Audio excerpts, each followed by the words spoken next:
The 10,118th meeting of the Security Council is called to order. The provisional agenda for this meeting is the situation in the Middle East. The agenda is adopted. In accordance with Rule 37 of the Council's Provisional Rules of Procedure, I invite the representatives of Cyprus, Israel, Lebanon, and the Syrian Arab Republic to participate in this meeting. It is so decided.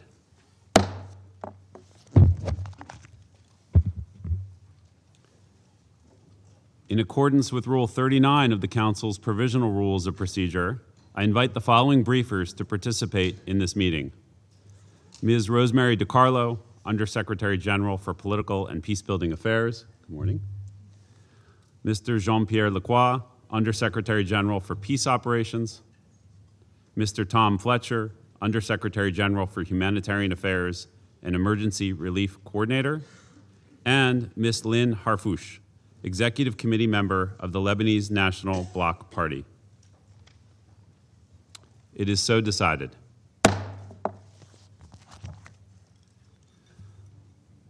The Security Council will now begin its consideration of item 2 of the agenda. I now give the floor to Ms. Rosemary DiCarlo. Thank you. Good morning. Mr. President, amid an already devastating escalation in the Middle East, the decision by Hezbollah to attack Israel on 2 March has again drawn Lebanon into a conflict it neither sought nor can afford. In violation of Security Council Resolution 1701, Hezbollah has since fired hundreds of projectiles, including rockets, missiles, and drones, from Lebanon into Israel and the occupied Syrian Golan. It has also warned those living south of the Blue Line to evacuate. Israel, in turn, has carried out extensive strikes in southern Beirut, across southern Lebanon, and in the Bekaa and Baalbek regions. These operations have reportedly killed over 570 people and left over 1,400 injured, according to the Lebanese government. Israel has also issued evacuation notices for these areas, triggering the displacement of over 500,000 people and creating yet another acute humanitarian emergency. Undersecretary General Tom Fletcher will brief you in more detail in this regard.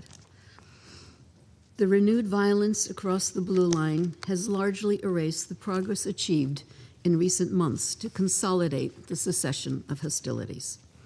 It also jeopardizes Lebanon's tradition of coexistence as fear and uncertainty heighten their intercommunal tensions. As the Secretary General previously reported, although the cessation of hostilities reached in November 2024 did not completely end the preceding violence, it brought substantial respite. Following the cessation of hostilities, the state of Lebanon also took historic and courageous steps to fulfill its obligations under Resolutions 1701 and 1559. In August, the government tasked the Lebanese armed forces with developing a plan to establish exclusive state control over weapons. And in January, the Lebanese armed forces announced that they had assumed operational control over the South Litani sector. Furthermore, civilian representatives from both parties participated in 2 meetings of the cessation of hostilities mechanism in December, a modest but meaningful step toward dialogue. Nevertheless, significant challenges persisted. Hezbollah refused to cooperate with the government's efforts to extend state authority throughout Lebanon and establish a monopoly over the possession and use of arms. Meanwhile, the Israel Defense Forces maintained positions north of the Blue Line at 5 locations and 2 so-called buffer zones, while also conducting near-daily strikes on alleged Hezbollah and other non-state armed groups in Lebanon. Still, The progress achieved since November 2024 underscores the fact that security and stability for the people of Lebanon and Israel are attainable. It is vital to build on these advances, not squander them.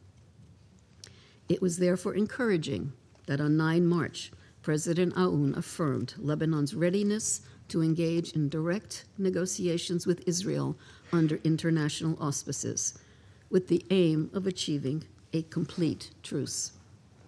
He also proposed that the Lebanese armed forces, upon receiving urgent logistical support, would immediately take control of areas of tensions, confiscating all weapons and dismantling Hezbollah infrastructure. Prime Minister Salam has likewise reiterated Lebanon's commitment to achieving a state monopoly on arms. On 2 March, in condemning Hezbollah's actions, he affirmed the government's complete rejection of any military activity outside the scope of legitimate state institutions and reaffirmed the state's full authority over war and peace decisions. In a landmark statement, he announced the cabinet's decision prohibiting Hezbollah's military and security activities and mandating the immediate handover of weapons, tasking the Lebanese state security forces with the enforcement of this decision. These declarations have been accompanied by concrete measures. The Lebanese army has reported the detention of approximately 26 Lebanese nationals, including Hezbollah members, and 1 Palestinian, all for the illegal possession of weapons and ammunition. Judicial rulings have been passed down against some of the Hezbollah members arrested. Separately, on 5 March, the Lebanese government declared a ban on the activities of the Islamic Revolutionary Guard Corps in Lebanon and revoked visa-free entry for Iranian citizens. Mr. President, while more hard work will prove critical, such statements and actions are significant. They reflect a clear resolve of the Lebanese state, and they warrant the full support of this Council. The United Nations remains firmly committed to assisting all parties in meeting their responsibilities. To enable Lebanon to fulfill its obligations under Resolutions 1559 and 1701, an immediate de-escalation and cessation of violence is imperative. Hezbollah must cease its attacks on Israel and cooperate with the government's efforts to assert full state authority and establish a monopoly over weapons. Israel must halt its military campaign in Lebanon and withdraw its forces from Lebanese territory. The sovereignty and territorial integrity of both Lebanon and Israel must be upheld.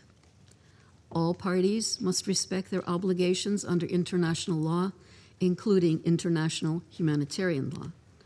Civilians and civilian infrastructure must never be targeted. United Nations personnel must be protected. And the international community must scale up its support to the Lebanese state security services, particularly the Lebanese armed forces, to ensure they have the capacity and resources they critically require. The Secretary General continues to engage with member states to press for an end to this conflict. The Special Coordinator for Lebanon has been in contact with all relevant actors, including through a visit to Israel earlier this week, to advocate urgently for de-escalation and dialogue. As Undersecretary General Lacroix will report, UNIFIL peacekeepers remain in position along the Blue Line, often at great risk. To prevent further loss of life and to create the space for meaningful political engagement, violence must stop. Only then can the parties resume the difficult but indispensable work of building a stable and secure future for both Lebanon and Israel. We will continue to work closely with all concerned to restore calm and protect civilians. Our objective is straightforward: a return to a situation in which commitments under Resolutions 1559 and 1701 can be pursued in a credible and sustainable manner. This is a moment that requires restraint, responsibility, and a willingness to prioritize the well-being of the populations who bear the brunt of these hostilities.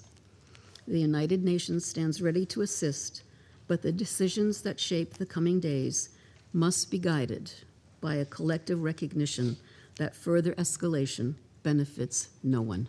Thank you, Mr. President. I thank Ms. DiCarlo for her briefing. I now give the floor to Mr. Jean-Pierre Lacroix.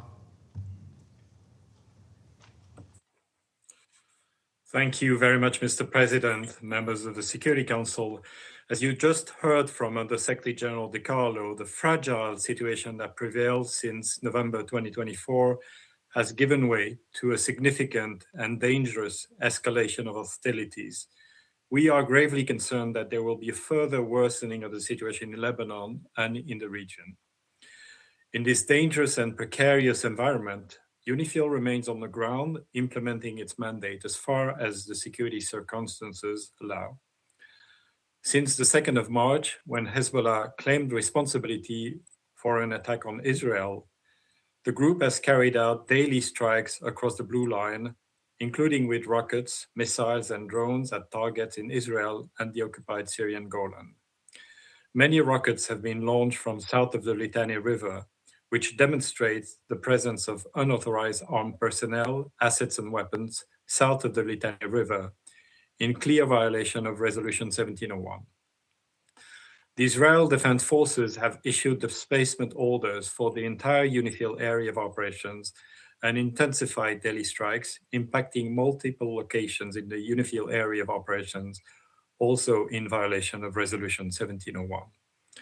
Since the 1st of March, UNIFIL has reported some 4,120 trajectories, including 2,733 from south to north of the Blue Line and 323 air attacks by the Israel Defense Forces. In the same period, UNIFIL has recorded 1,387 trajectories from north to south. Notably, each trajectory may represent multiple projectiles, and UNIFIL cannot detect some projectiles, such as those fired by portable anti-tank launchers or light weapons. On the 9th of March alone, UNIFIL recorded 159 air violations, the highest number observed in a 24-hour period since the resumption of hostilities. The Israel Defense Forces have also reinforced the 5 positions at which they have maintained a presence north of the Blue Line. UNIFIL has observed incursion by the Israeli Defense Forces units into Lebanon at several locations, including through Yarun in Sector West and Hula, Khiam, and Markaba in Sector East. On the 9th of March, one Israel Defense Forces tank was observed near Kunin in southeast Lebanon, 7 kilometers north of the Blue Line. Direct clashes between Hezbollah and Israeli Defense Forces inside Lebanon have been reported, including in Hula and Khiam on the 4th of March. Extensive buildup of Israeli military assets south of the Blue Line also continues to be reported. There have been several incidents that have jeopardized the safety and security of our peacekeepers. On the 6th of March, peacekeepers from the Ghanaian contingent were severely injured inside their base in Al-Kawza, Sector West.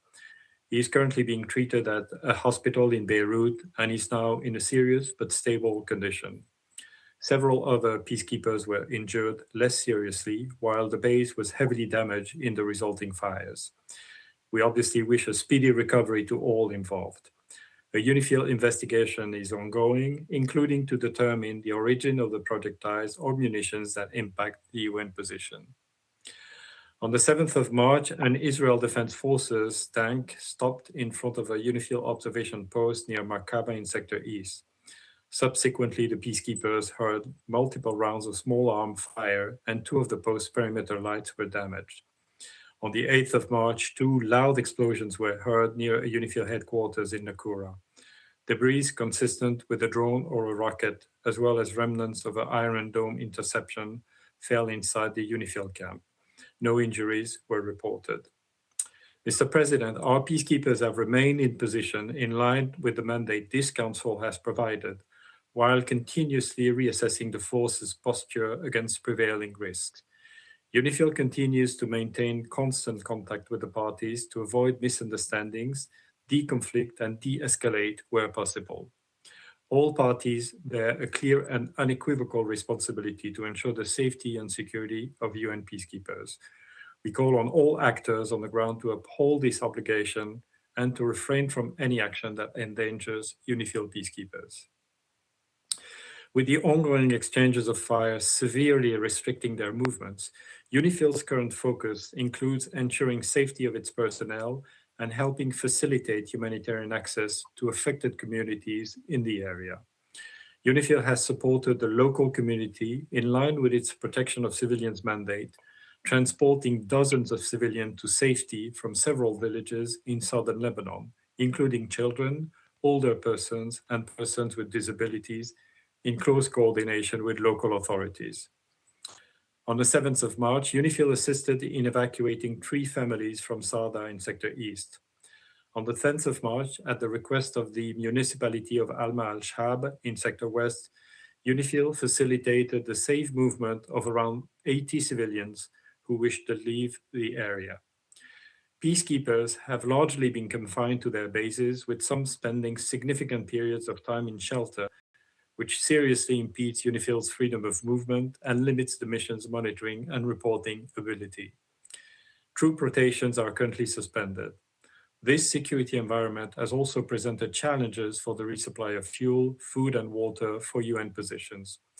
Roadblocks erected by the Israel Defense Forces have restricted access to a number of our positions. The UNIFIL head of mission and force commander, General Abanyara, is coordinating closely with the Special Coordinator for Lebanon, who is the designated official for security for all United Nations personnel in Lebanon. Program Essential UNIFIL civilian personnel have been moved to reside in UNIFIL headquarters at Nakura. Other international civilian personnel are relocating out of the South Litani sector, in some cases out of Lebanon. The mission is assisting our national colleagues who wish to relocate to the North Litani sector. Mr. President, the Lebanese armed forces had made significant efforts since the cessation of hostilities in November 2024, steadily reinforcing their presence in the south and progressively extending their deployment along the Blue Line. We commend these efforts, which represented an important step towards the full implementation of Resolution 1701. However, in the face of the current hostilities, the Lebanese armed forces have had to temporarily relocate some 20 kilometers north of the Blue Line. Mr. President, as noted by Undersecretary General DiCarlo, and as you will hear in more detail from Undersecretary General Tom Fletcher, the heavy exchanges of fire have most tragically had the greatest impact on civilians on both sides of the Blue Line, with many casualties and hundreds of thousands displaced in Lebanon. In southern Lebanon, the humanitarian situation continues to worsen, with IDP shelters reporting near full occupancy and lacking means to meet basic needs. UNIFIL's liaison and coordination team has continued its close engagement with the Lebanese Armed Forces and Israel Defense Forces, seeking to de-escalate and facilitate humanitarian missions. In the past week, UNIFIL has facilitated dozens of missions by the Lebanese Red Cross. In the interest of the safety of both peacekeepers and civilians, we urge the parties to commit to active deconfliction through this channel. To those member states contributing troops to UNIFIL, we extend our most sincere gratitude. The continued united commitment of the troop contributing countries, as well as the support of this Council, is crucial. I express solidarity with and pride in the men and women of UNIFIL, again on the front lines. Only a political solution will bring lasting stability to Lebanon and the region. We urge all parties to recommit to the full implementation of Resolution 1701 and to engage constructively toward that end. Thank you, Mr. President. I thank Mr. Lacroix for his briefing, and I now give the floor to Mr. Tom Fletcher. Mr. President, Ambassador Bartos, Excellencies, this is a moment of grave peril for Lebanon and for the region, for all of us. Too many warning lights are flashing. Actions have consequences. Lebanon's particular place on the map and in history means that tremors in geopolitics ricochet through it like earthquakes. So when the world turns away from international law and human solidarity, Lebanon shakes. When the world pulls apart, when the splintering of the international order is cheered on by those who believe the rules do not apply to them, or that they can take risks with the lives of others, when leaders feel unrestrained and the rules are in retreat, when the gains of decades are precarious, when technology and killing form an increasingly deadly alliance, and when the scaffolding for coexistence is under sustained, deliberate attack, then Lebanon shakes. As a result of the region's latest war, and following months of violence, we've watched the humanitarian crisis in Lebanon intensify with alarming speed, with civilians on both sides of the blue line once again paying the heaviest price. Casualties continue to mount. Over 570 people reported killed, over 1,400 injured since the 2nd of March. Mass displacement is accelerating, with over 750,000 people now registered with the government of Lebanon as on the move. In addition, almost 84,000 Syrians and more than 8,000 Lebanese have crossed into Syria since the 2nd of March. We're seeing large-scale movements into densely populated urban areas where shelter capacity is already overstretched. More than 120,000 people, including thousands of children, are now in 580 collective centers. And as you heard earlier, these sites are overcrowded, with inadequate sanitation, insufficient essential supplies. These conditions heighten risks of harassment, sexual violence, exploitation, abuse, trafficking, particularly, of course, for women and girls. The people of Lebanon have, of course, already endured extensive displacement and damage to homes and livelihoods, infrastructure, and essential public services during the 2023 to 24 escalation, compounding the impact of the financial and economic collapse experienced since 2019. At the same time, the escalation is pushing an already fragile education system deeper into crisis. Schools have been forced to close to serve as temporary shelters, disrupting learning for tens of thousands of children. Overcrowded shelters are also raising the risk of disease, while psychosocial trauma, an acute aspect of this crisis since the 2024 escalation, is being compounded. As these health needs rise, hostilities have forced the closure of 49 primary healthcare centers and 5 hospitals in the south and in Beirut's southern suburbs. Since 28th of February, the World Health Organization has recorded 25 attacks on healthcare, resulting in 16 deaths and 29 injuries among health workers and patients. The protection of healthcare is paramount.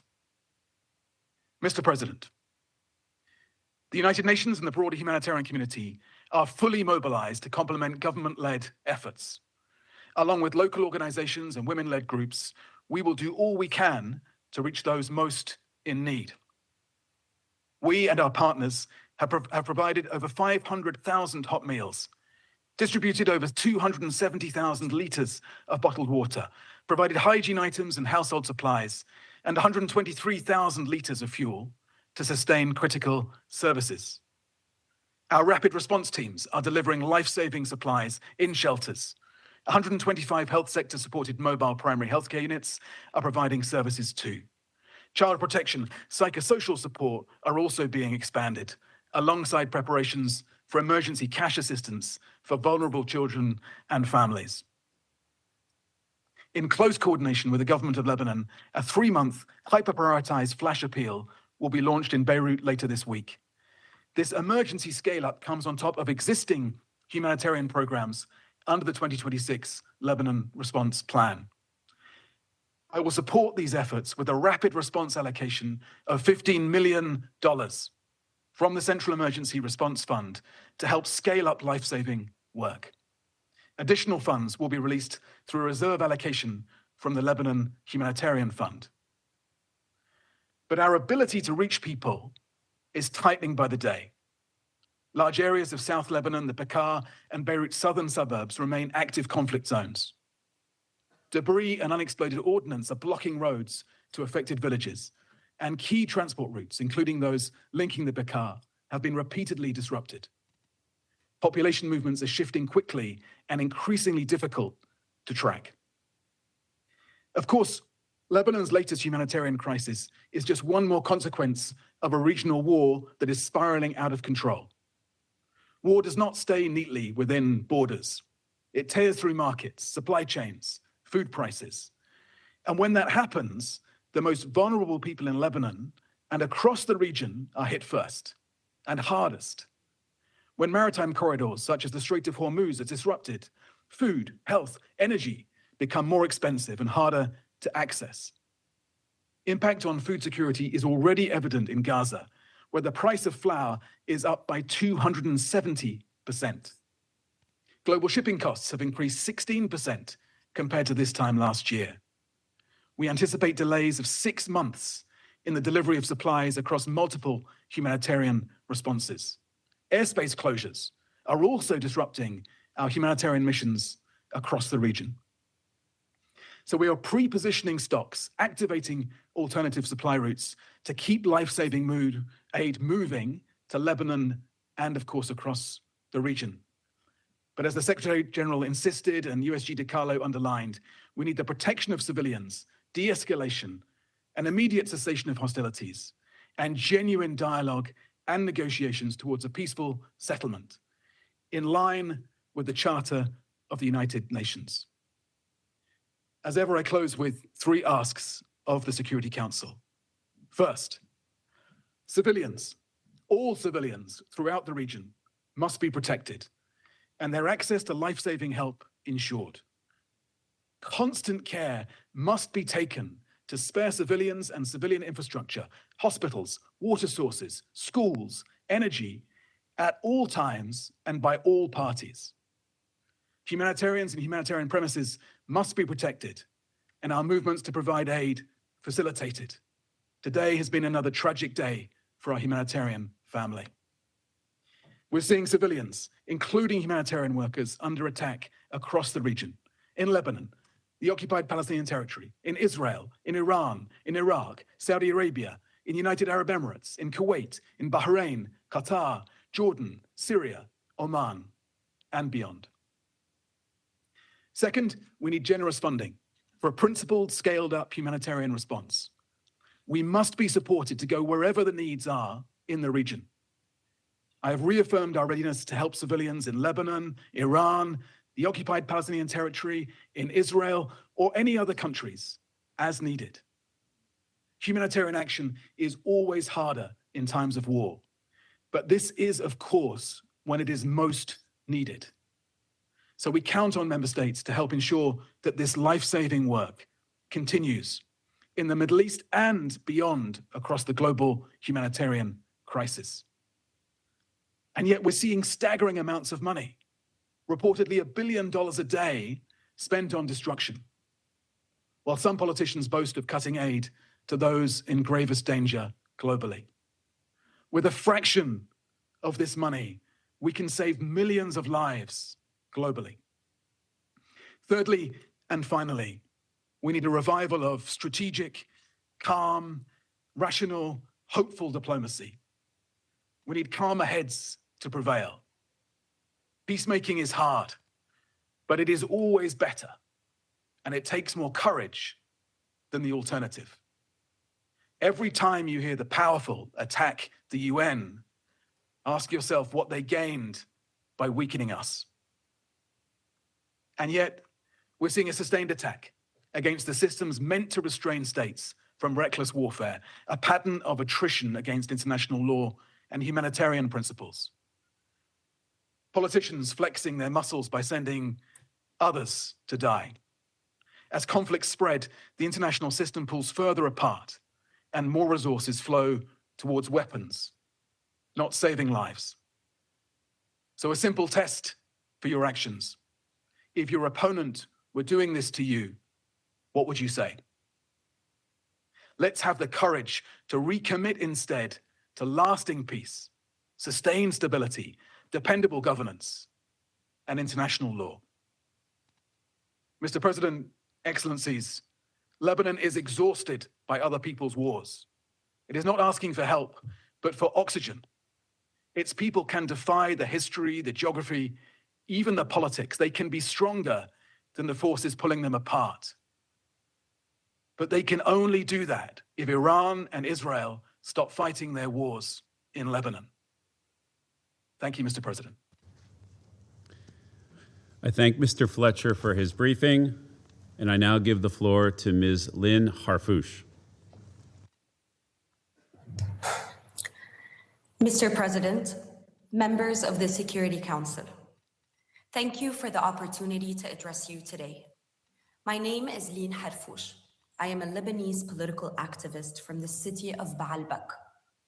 I grew up in the Bekaa and spent much of my life in Beirut's southern suburbs.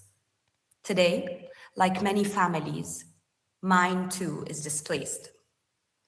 In the early hours of last Monday morning, while Lebanese families slept in their homes, Hezbollah once again dragged our country into a war the Lebanese people did not choose.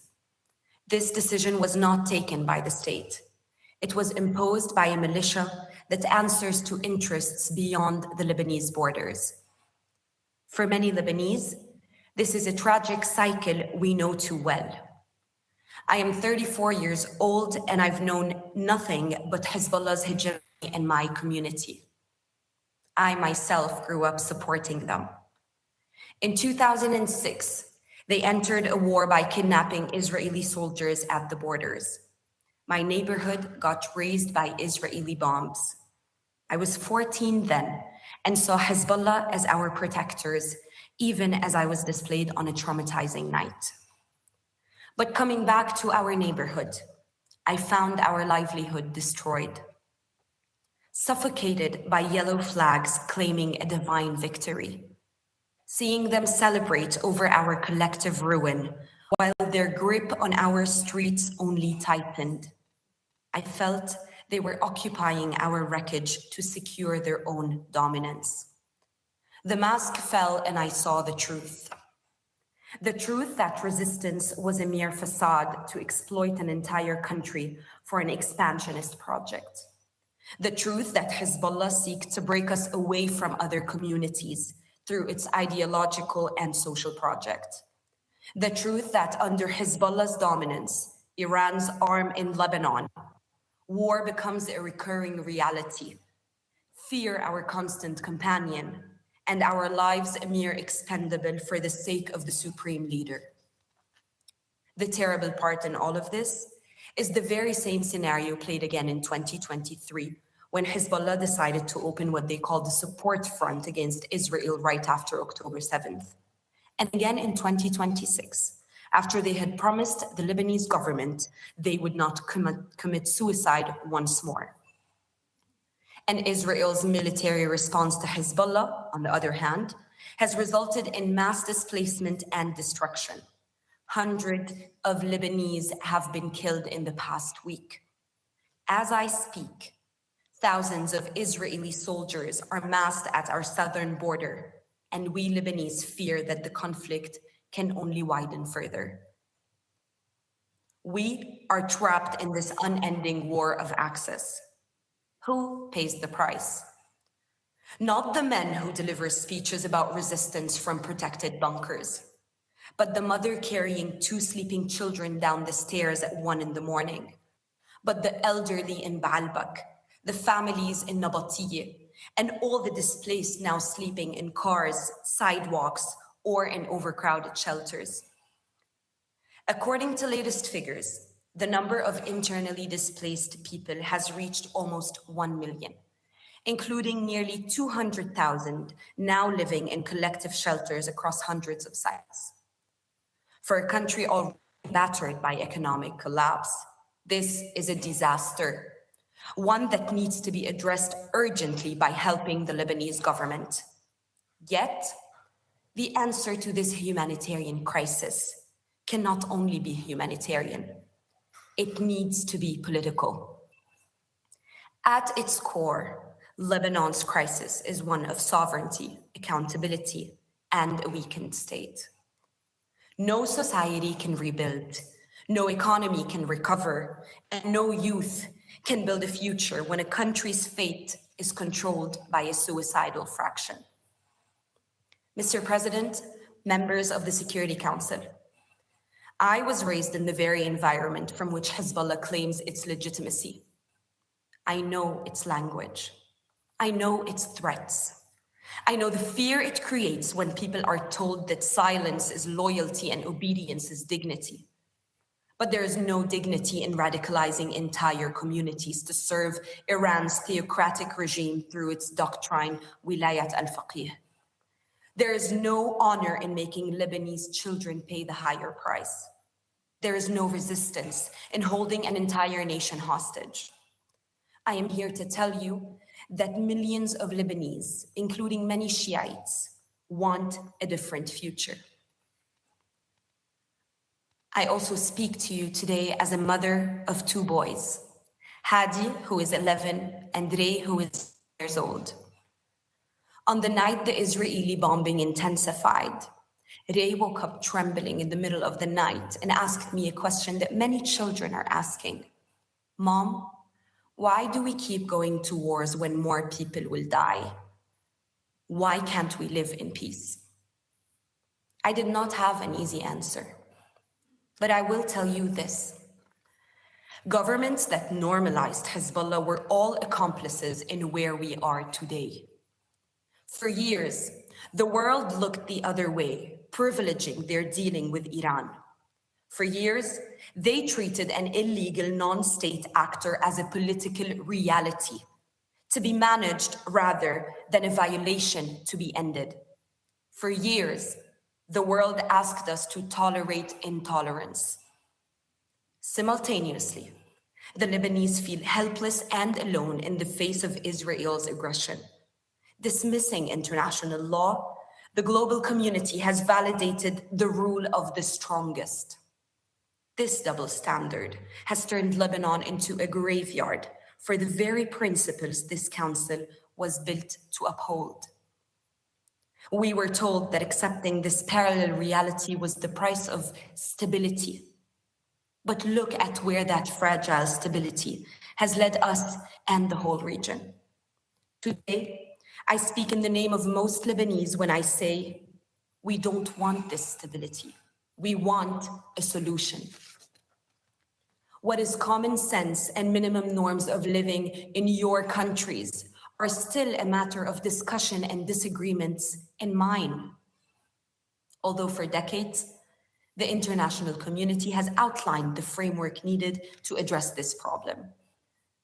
Security Council resolutions 1559 and 1701 clearly affirm that there must be no weapons outside the authority of the Lebanese state, and that armed militias must be disarmed.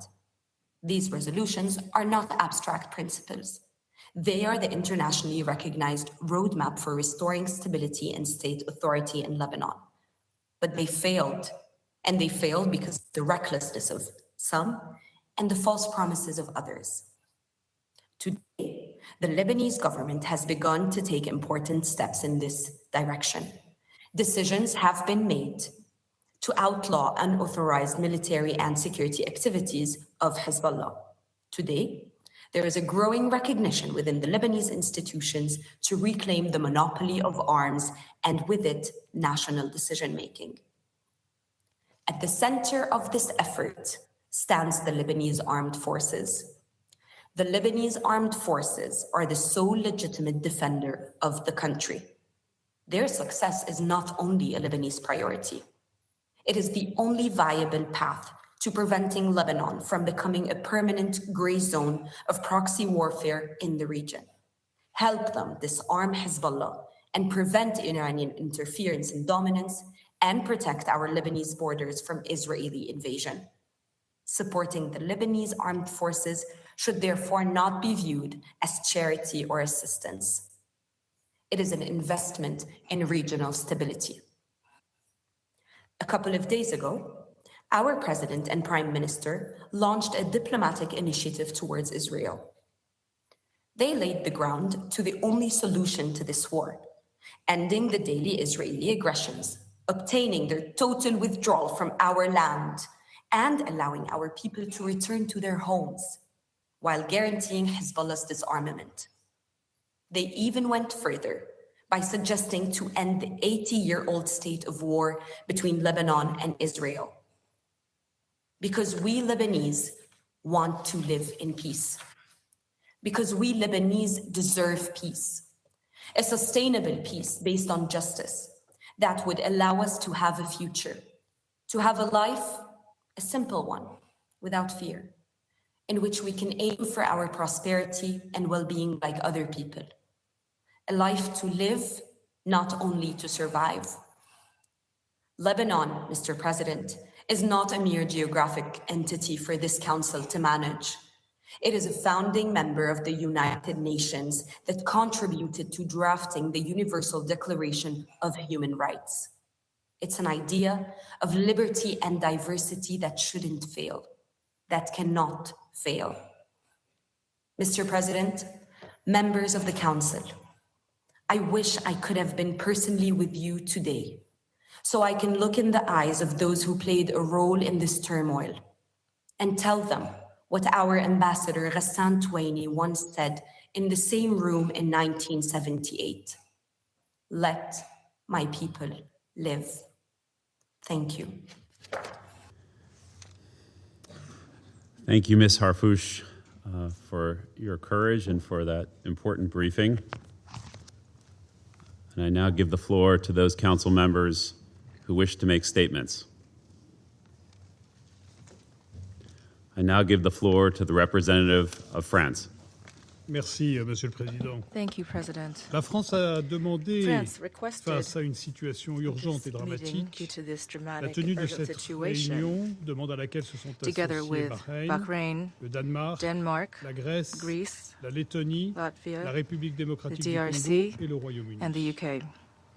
Je vous remercie de I l'avoir thank you for organisé convening it, et je remercie pour leurs and I exposés, thank Madame la secrétaire générale the adjointe aux USG affaires politiques et à la for conciliation de la Political paix, and Peace Rosemary Building DiCarlo, Affairs, Monsieur le Rosemary secrétaire général DiCarlo, adjoint aux opérations the de paix, USG for Monsieur Peace Jean-Pierre Operations, et Jean-Pierre Monsieur le Lacroix, secrétaire général and the adjoint USG for aux affaires Humanitarian humanitaires, Affairs, Tom Tom Fletcher, ainsi que for their Madame briefings, as Harfouch well as pour la Ms. Lynn société Harfouch libanaise. Nous for saluons aussi Lebanese Civil la Society. participation à nos débats We de support Monsieur le their représentant participation in du this Liban, debate. Monsieur le représentant d'Israël, Monsieur le représentant We de la Syrie, welcome Lebanon, Madame la Israel, représentante de Chypre. Syria, and Monsieur le Cyprus to Président, our la guerre debate. s'étend une fois de plus President, au Liban. war has once again reached Le Hezbollah Lebanon. a fait le Hezbollah has choix made the unacceptable et and irresponsable irresponsible de se joindre aux attaques decision to iraniennes join contre the Iranian Israël, attacks against entraînant Israel depuis plus de 10 jours le over Liban 10 dans days un ago, conflit dragging Lebanon dans lequel into les a autorités, conflict comme le peuple in which the libanais, Lebanese authorities refusent and d'être people entraînés. refuse to be Les involved. populations en payent le The prix fort. population is paying the Côté highest libanais, price, plus de 500 with morts, over des centaines de 500 deaths blessés on the Lebanese et au moins side, hundreds of 750 wounded, 000 and déplacés 73,000 provoqués par les displaced opérations persons militaires caused by israéliennes Israeli et les military ordres operations d'évacuation. and the evacuation Côté orders. israélien, On the Israeli plusieurs side, blessés, a number une of wounded, population contrainte de se and the réfugier people have been plusieurs fois par forced to jour take dans les refuge abris. several times per day n'est pas in acceptable. shelters. This is not acceptable. La France apporte tout son France soutien aux fully autorités supports libanaises Lebanese government et à la décision and courageuse their qu'elles ont prise courageous le 2 decision mars on March d'interdire 2nd of absolument prohibiting les activités absolutely militaires et all de military sécurité and du security Hezbollah. activities by Elle les Hezbollah. appelle à mettre en œuvre We sans call plus on the attendre ces government décisions to essentielles. immediately implement Le these critical Hezbollah doit mettre un decisions. terme Hezbollah must immédiat immediately à end ses attaques its contre attacks Israël. against Israel Il doit remettre ses and armes. lay down Il doit cesser its de prendre en arms. otage le It must peuple stop libanais taking Lebanese au people service d'une guerre hostage conduite par for Téhéran a contre war Israël. led by Tehran De son against côté, Israel. For its Israël part, doit Israel respecter must la souveraineté et respect the l'intégrité sovereignty and territoriale du territorial Liban integrity et of renoncer à toute Lebanon intervention terrestre and d'envergure et à cease toute occupation all durable large-scale du land territoire interventions libanais, and lasting dont occupation l'histoire of the montre Lebanese qu'elle territory. ne ferait History shows ces that this interventions will ou cette only serve as a occupation breeding ground for qu'offrir un new foyer à de nouvelles instabilités instability plutôt qu'à une paix durable. rather than lasting peace. Les civils, qu'ils Civilians, soient whether they libanais are ou Lebanese israéliens, or ne Israeli, sauraient en aucun cas être pris should pour cible. never be Le targeted. respect des règles du droit The international rules of international humanitaire humanitarian encadrant law la conduite govern des the kinds of hostilités, hostilities, en particulier especially les the principes de principles of distinction, de distinction, proportionality, and et de precaution. précaution, Ce respect And est adherence to essentiel these pour que rules soit is assurée crucial la to ensure the protection des protection populations of civiles et civilian des infrastructures populations civiles and en toutes infrastructure circonstances. under all circumstances. Les attaques délibérées contre Deliberate les civils attacks sont against UNIFIL are inacceptables. unacceptable. La France condamne France avec la plus grande condemns in the fermeté celle du strongest 6 mars terms the attack of 2026, March 6, à l'issue de laquelle 3 2026, casques bleus ghanéens in ont which été 3 blessés. Ghanaian Et nous peacekeepers were exprimons toute injured. notre We express our solidarité à condolences l'égard du to Ghana. Ghana. La protection des casques bleus doit être Protecting garantie en toutes peacekeepers must be circonstances guaranteed in all et par toutes les circumstances and by parties. all Dans parties. ce contexte In this difficult difficile, la context, France France salue le commends courage, the courage, le professionnalisme et professionalism, l'engagement and des a personnels de la commitment force of et de UNIFIL tous les pays personnel, contributeurs as de well l'OTAN. as personnel from all the Monsieur le TCCs. Président, la poursuite de la guerre President, n'est pas une fatalité war is not et une inevitable. solution diplomatique est Diplomacy possible. is possible. Nous poursuivons nos We échanges, continue our y compris au exchanges, niveau du président de la including through the République, President of the Republic, avec les autorités with Lebanese libanaises et authorities and israéliennes, Israeli afin de authorities mettre to parvenir à arrive une at désescalade. de-escalation. Nous appuyons les efforts de We médiation support de the l'ONU. efforts of La mediation voie à of suivre est the claire. UN. The path to Mettre follow is pleinement en clear œuvre l'accord to de fully cessez-le-feu du implement 26 the novembre ceasefire agreement 2024, of November 26, ainsi que la résolution 2024, 1700 du and Conseil de Resolution sécurité, en 1701 continuant de of the s'appuyer Security sur le Council, mécanisme mis en and place also en continue novembre to be guided by the 2024. mechanism established C'est in ce November cadre 2024. retenu par les parties qui This pourra has been permettre supported by de the parties stabiliser and la will allow us to situation le long de stabilize la the ligne situation bleue, throughout the blue d'offrir des line, garanties de provide sécurité aux security deux pays guarantees to both et de countries, and restaurer restore the territorial l'intégrité integrity territoriale of du Liban. Lebanon. Nous saluons dans cette perspective In this la vein, we proposition du président support Aoun de the relancer proposal les of négociations President directes Aoun to entre le Liban relaunch direct et negotiations Israël. between Lebanon and Il Israel. nous faut dans le même temps At the dès à same présent time, we venir en aide must collectivement au peuple collectively aid the libanais Lebanese auquel nous people, exprimons toute notre to whom we express our full solidarité. solidarity. La France est pleinement France is mobilisée fully pour atteindre mobilized to cet achieve this objectif. goal. Nous avons We've déjà accordé already une aide provided d'urgence de 6 emergency millions aid d'euros of aux 6 organisations million euros humanitaires to présentes sur humanitarian place, organizations that are dont le Haut present on Commissariat site, pour les including réfugiés, the High et nous Commissioner saluons for l'engagement Refugees, and we support humanitaire de l'ONU. the UN's La France humanitarian permettra commitment. l'acheminement de France plusieurs will allow the dizaines de delivery tonnes de of frais several humanitaires dozen prochainement, tons of dont des humanitarian cargo médicaments.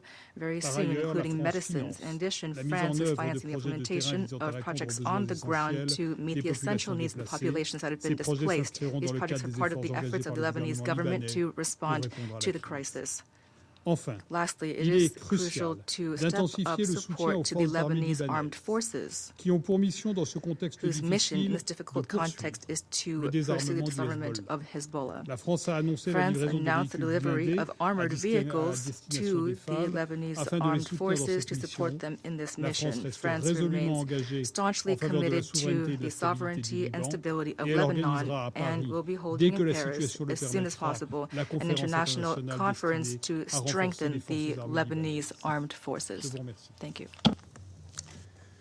I thank the representative of France for the statement, and I now give the floor to the representative of the United Kingdom. Thank you, President.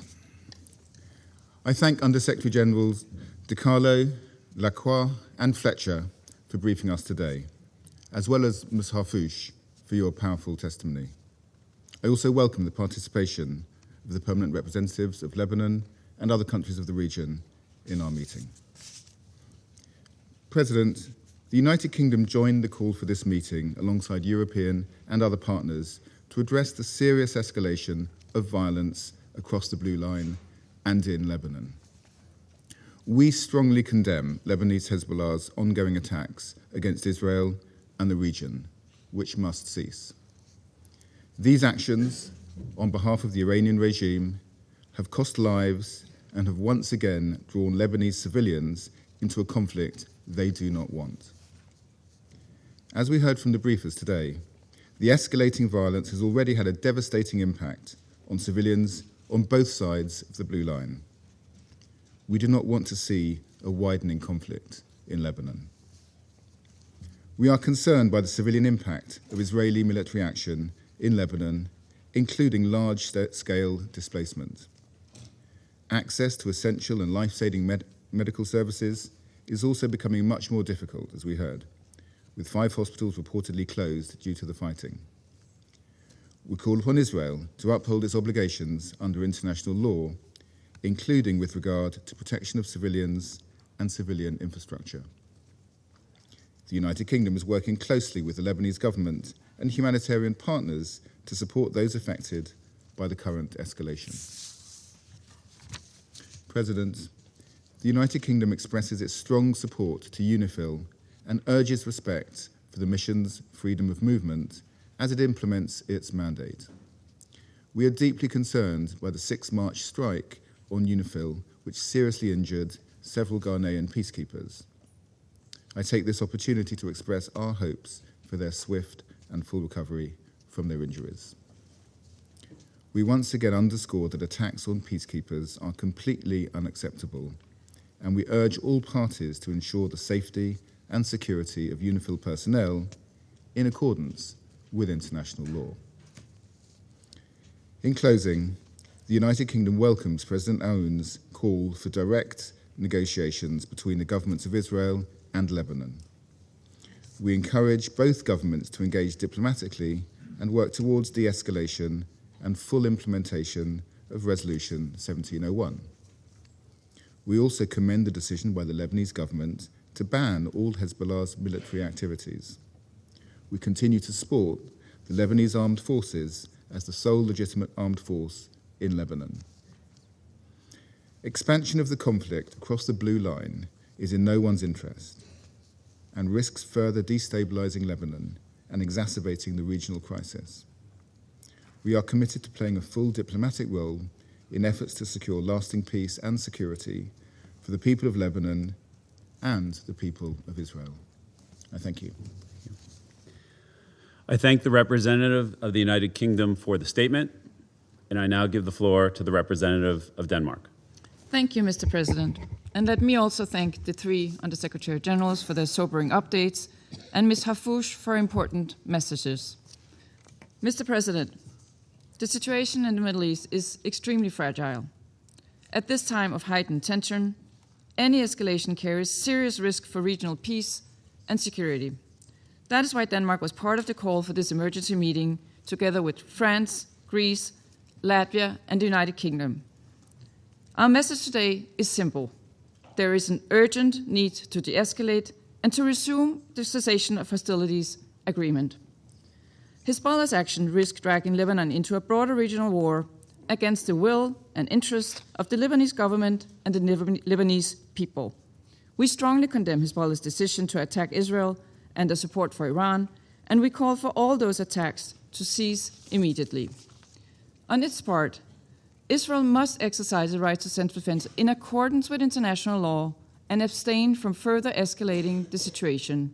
We urge Israel to withdraw its forces from occupied areas in Lebanon in line with the November 2024 cessation of hostilities agreement. We call for respect for Lebanese sovereignty, territorial integrity, and independence in line with Resolution 1701. This will also allow for a gradual establishment and control by the Lebanese armed forces in southern Lebanon, paving the way for the exclusive state control with arms in the country. As a result of the recent outbreak of hostilities, in the past week alone, more than 550 Lebanese civilians have been killed.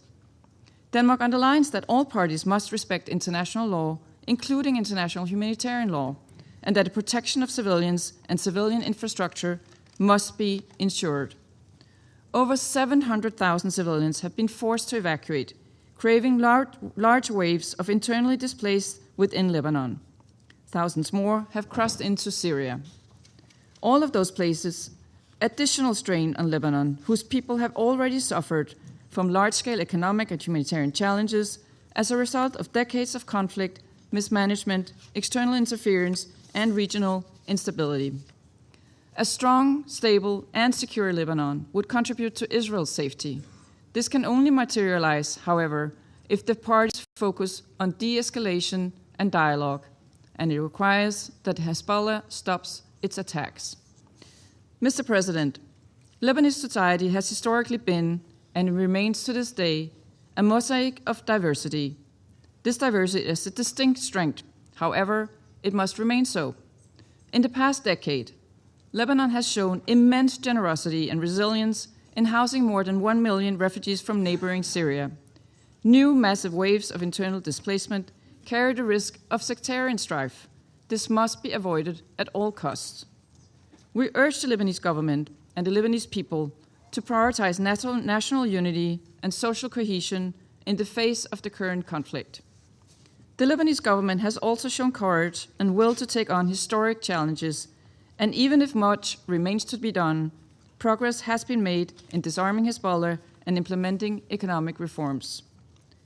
The current conflict risks rolling back these positive steps.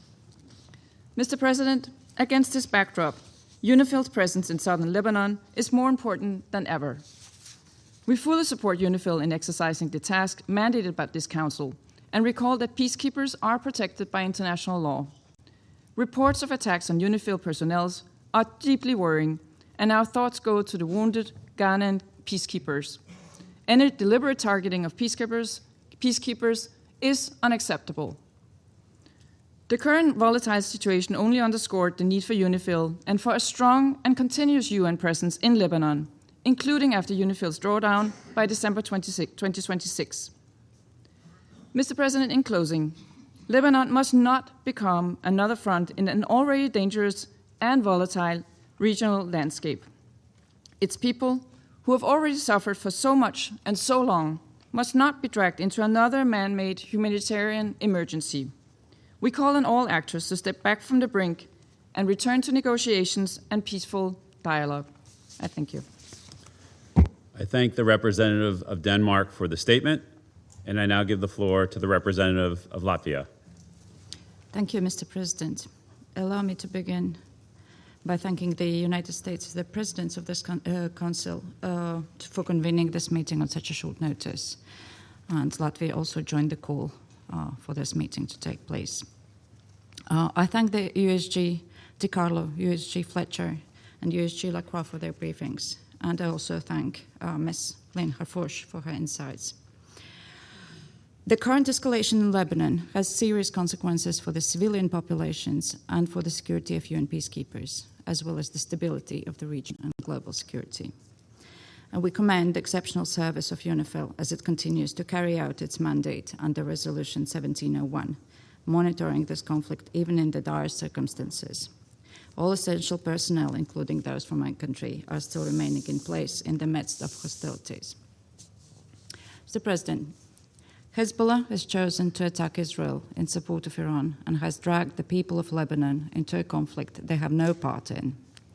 And it brings more suffering to the civilian population and endangers the fragile progress of the Lebanese government attempting to assert state control over its territory. Hezbollah's escalation is part of the pattern, as Iran consistently uses proxy networks to destabilize the Middle East, attacks countries in the region, and enables aggression in Europe. And it must stop now. Hezbollah must immediately disarm and stop all actions against Israel, but we commend the Lebanese government's decision of 2nd March to declare all Hezbollah military and security activities illegal in the whole territory of Lebanon. As Lebanon's Prime Minister, Nawaf Salam, has warned of a looming humanitarian crisis, and we heard also from our briefers, with more than 700 persons forcibly displaced and more than 870 people lacking basic supplies, we strongly reiterate the vital need for all sides to respect international humanitarian law. With over 500 people killed, we call on all parties to ensure adherence to principles of proportionality and distinction of civilian objects. While we recognize Israel's right to self-defense, our concern lies with the human cost that is already piling high with Israel's operations against Hezbollah, including in densely populated areas. We urge the cessation of all hostilities and return to the ceasefire. We call for the territorial integrity and sovereignty of Lebanon to be respected, as reflected in Resolution 1701 and the UN Charter. The safety and security of UN personnel and property must be respected by all sides and at all times. We call upon all members of this Council to continue stressing the crucial importance of upholding commitments agreed in Security Council Resolutions 2518 and 2730. Latvia, as UNIFIL troop contributing country, is especially distressed by the fact that amidst heavy firing, 3 UNIFIL peacekeepers from Ghana were injured inside their base in South Lebanon, and our thoughts are with the injured, and we wish them speedy recovery. The current escalation only reiterates the need for a long-term solution of this conflict, and it is essential that the withdrawal of UNIFIL does not result in a security vacuum. We welcome the political commitment of the Lebanese government to extend its authority throughout the country and the implementation of the disarmament plan. And the continued international support in these efforts remains essential. And we continue to stand by Lebanon and its people. And we look forward to the UN Secretary-General report in June and Council's continued work on solutions for providing security support of Lebanon. Mr. President, we commend all mediation efforts, and it is important that Security Council supports these processes in any way possible. We cannot allow the progress that Lebanon has achieved over the past 20 years to vanish. I thank you. I thank the representative of Latvia for the statement, and I now give the floor to the representative of Greece. Thank you, Mr. President. I wish to thank today's briefers, USGs DiCarlo, Lacroix, and Fletcher for their thorough remarks. I also wish to thank Ms. Lynn Harfouche for her compelling message. I welcome the presence of the permanent representatives of Lebanon, Israel, the Syrian Arab Republic, and Cyprus in today's meeting. Greece, alongside France, Denmark, Latvia, and the UK, called for today's briefing due to the dangerous escalation in Lebanon, and an escalation which bears serious consequences for the civilian population and for UNIFIL peacekeepers. Mr. President, Lebanon is the victim of a war it did not choose.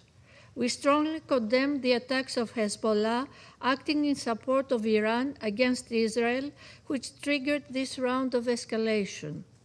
Hezbollah constitutes a threat to regional stability. Hezbollah has no right to unilaterally drag the Lebanese people into misery and despair. The Lebanese state is the sole legitimate authority which can conduct military operations and define Lebanon's foreign relations. Hezbollah must disarm immediately and stop all actions against Israel. In the midst of these developments, we welcome and commend the decision of the Lebanese Council of Ministers to ban Hezbollah's military activities. The resolve of the Lebanese leadership to extend its exclusive control over arms is clear. It should be given a chance to bring security and prosperity to Lebanon. We should all be standing by their side. Its steadfast commitment did not falter in the face of developments. Instead, it seems to have been strengthened. We reaffirm our support for the territorial integrity, sovereignty, and political independence of Lebanon. Lebanese sovereignty must be fully respected, and civilians must be protected in accordance with international law.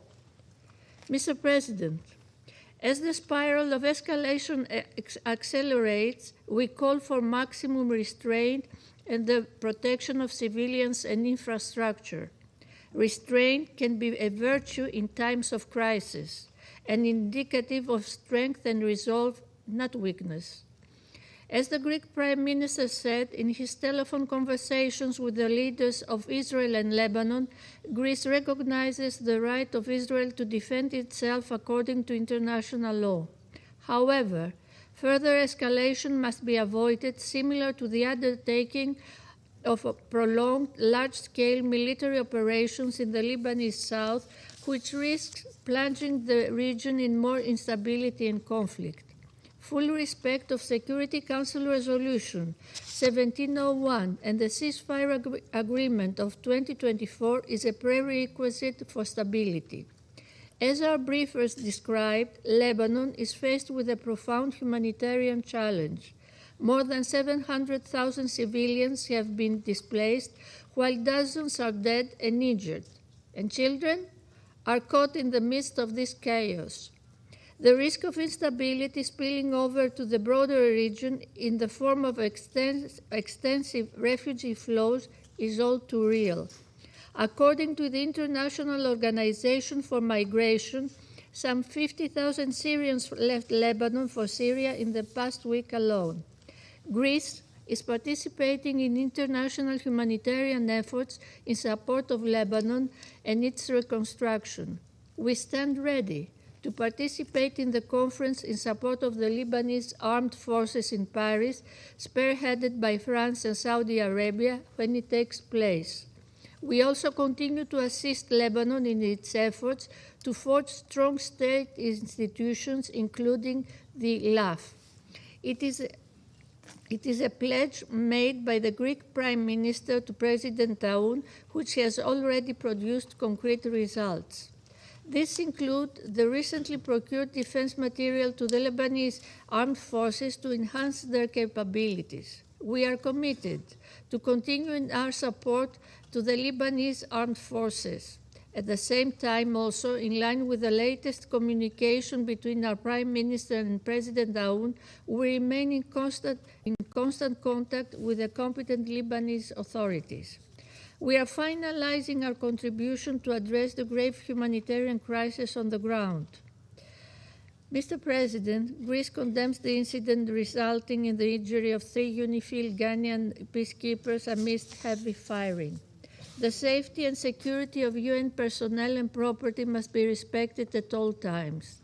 We call on parties to engage constructively through dialogue and diplomacy, potentially turning a crisis into an opportunity for long-term peaceful coexistence in the region. In this context, we welcome the Lebanese leadership's openness to engage diplomatically with Israel towards a peaceful settlement. In conclusion, as the Greek Prime Minister stated alongside the French and Cypriot presidents in the Republic of Cyprus yesterday, Lebanon, which we fully support, merits a better future, certainly one beyond the plans and purposes of other outside forces. I thank you. I thank the representative of Greece for the statement, and I now give the floor to the representative of the Russian Federation. President, we thank USG for Political and Peace-Building Affairs, Rosemary DiCarlo, USG for Peace Operations, Jean-Pierre Lacroix, and USG for Humanitarian Affairs, Tom Fletcher, for the detailed briefing of the situation in Lebanon. We carefully listened to civil society representatives. President, today's emergency meeting of the Security Council in relation to the latest round of confrontation in Lebanon is taking place in the context of and directly connection with the unprecedented escalation in the Middle East caused by the continued aggression of the U.S. and Israel against Iran. However, our Western partners might try to turn things on their heads and misportray what is happening. It is the American and Israeli military escapade that is plunging the overall region ever deeper into chaos, taking an ever-rising number of human lives and causing irreversible damage to civilian infrastructure. Serious consequences are already being felt by many Middle Eastern countries that we count among our friends. Unfortunately, Lebanon is no exception to this. It has once again suffered large-scale attacks from Israel. It is telling that even before the current escalation, Israeli leadership had repeatedly and openly threatened Lebanon with a renewal of large-scale military action. Judging by the public statements by the representative of the General Staff of the IDF, plans to clear the Lebanese territory had long been in the making. At the same time, the Israelis have been repeatedly violating the agreements of 2024 that were reached for the mediation of the U.S. and France when it comes to withdrawing their contingents to the south of the Blue Line, as well as when it comes to stopping arbitrary attacks and strikes on Lebanon. President, we'd like to emphasize that we have always shared and continue to understand the legitimate concerns of our Israeli partners when it comes to the security of their country. We understand the motivations that caused West Jerusalem to begin their military operation against Lebanon. The military action of March 2nd against Israel and subsequent missile and drone attacks on the central region of Israel could, of course, only lead to extreme alarm and concern. At the same time, we believe that the IDF's response over the past 10 days was disproportionate and excessive. As seen in regular reports from the UN Secretariat, the Israelis are ignoring norms of international humanitarian law, conducting strikes against civilian targets inter alia, which have led to many casualties among the civilian population. Over the past 4 days alone, the Israeli armed forces have attacked more than 60 towns. The disproportionate response of West Jerusalem is clearly demonstrated by the number of casualties of the creeping Israeli invasion. According to the Lebanese Ministry of Health, since March 2nd, 500 people have died, including 80 children, and the number of wounded is in the hundreds. At the same time, on a near-daily basis, the Israeli command is publishing evacuation warnings for densely populated regions of Lebanon, including the southern and capital suburbs, leading to mass panic among local residents. Hundreds of thousands of people have been forced to flee their homes and seek shelter. The number of IDPs is estimated at 400 to 800,000 people, which, given the dire socioeconomic situation of Lebanon, will inevitably lead to problems with meeting basic needs, including access to food.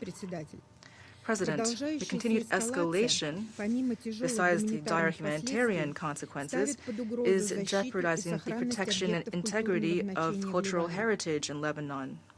During the previous Israeli military campaign, we witnessed the serious damage done to historic monuments of the Arab Republic, including sites in Baalbek and Tyre, which were on the UNESCO World Heritage List.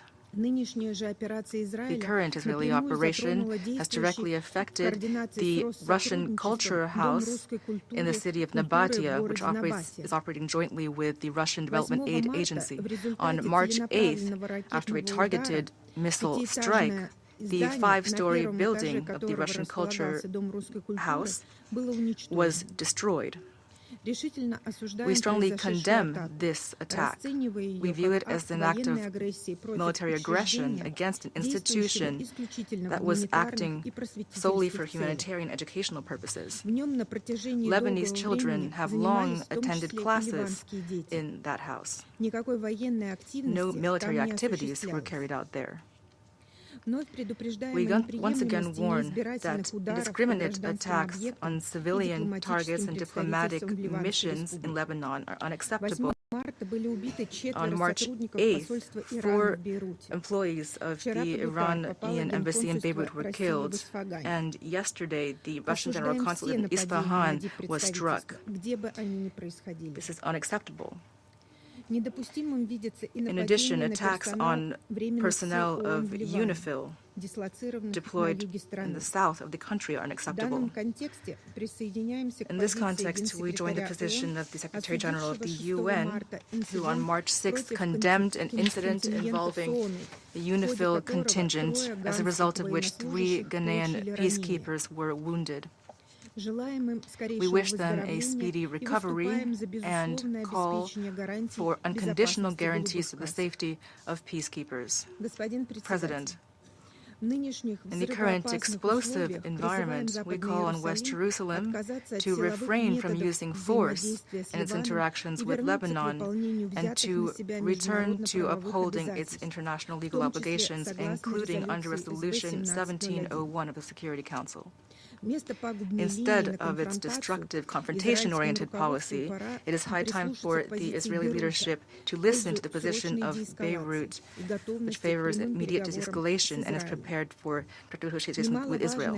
Equally important in this context is the decision of the Lebanese government itself to strengthen state institutions and to establish control over all parts of the country.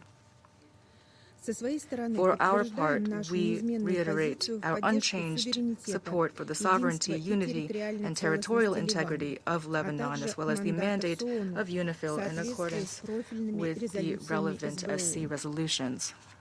We believe that there's no alternative to immediately ceasing hostilities, returning to political and humanitarian efforts, and taking real steps to prevent a broader war in the Middle East. We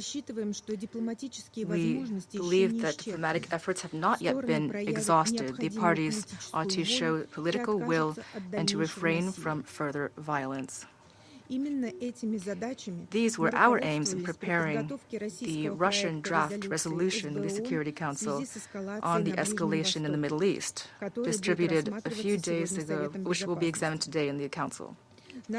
Our document, unlike the text promoted by our colleagues from Bahrain, is non-confrontational in nature and takes into account the regional dimension of current events, including the suffering of the Lebanese people. Thank you.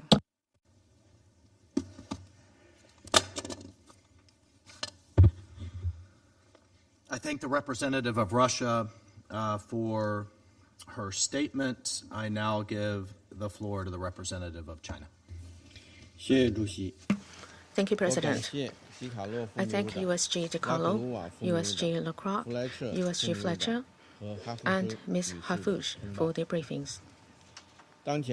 The current escalation of fighting in the Middle East is spreading, and the situation between Lebanon and Israel has also sharply intensified. The continuation of hostilities serves the interests of no party. The international community should pool its efforts to promote peace, de-escalate the tensions ASAP so as to restore peace and stability in the region. First, an immediate ceasefire must be promoted to end the fighting. Recently, Hezbollah and Israel has continued to exchange fire. Israel has launched intense attacks on towns in southern Lebanon and on Beirut, expanding its military control over southern Lebanon. These attacks have already resulted in the deaths of more than 570 people, including a large number of women and children. We have noted that Iran's letter to the Security Council stating that 4 Iranian diplomats were killed in the attack. The protection of civilians' armed conflict is a red line under international law. China condemns any attacks against civilians and diplomatic personnel. We call on all parties to cease hostilities, promote de-escalation, and fulfill their obligations under international law, in particular international humanitarian law. Israel should immediately withdraw its troops from Lebanon. We welcome the positive statement by the Lebanese government expressing its commitment to ending the conflict and support safeguarding Lebanon's sovereignty, security, and territorial integrity. Second, Lebanon should be supported in stabilizing its domestic situation. The heavy shelling has dealt a severe blow to Lebanon's security and stability. More than 700,000 people have been displaced, and already difficult humanitarian situation has further deteriorated. The international community should increase assistance to Lebanon and support the Lebanese government in stabilizing domestic situation and ensuring the basic livelihood of the people. We have taken note of the decision by the Lebanese parliament to extend its term. We welcome the efforts of the Lebanese government to strengthen governance over the country and hope that all parties in Lebanon will actively engage in political dialogue and properly resolve the differences. Third, the safety of UNIFIL personnel must be effectively ensured. On March the 6th, an attack against UNIFIL injured 3 peacekeepers. China strongly condemns the attack and expresses its sympathies to the injured. Any deliberate attack on UN's peacekeepers constitutes a serious violation of international humanitarian law and Security Council Resolution 1701 and must be firmly opposed and held accountable. The current tensions once again highlight the important role of UNIFIL.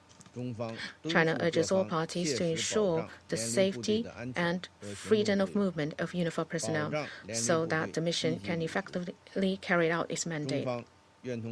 China stands ready to work with the international community to make unremitting efforts to calm the situation between Lebanon and Israel and to restore peace and stability in Lebanon and the Middle East region. Thank you, President.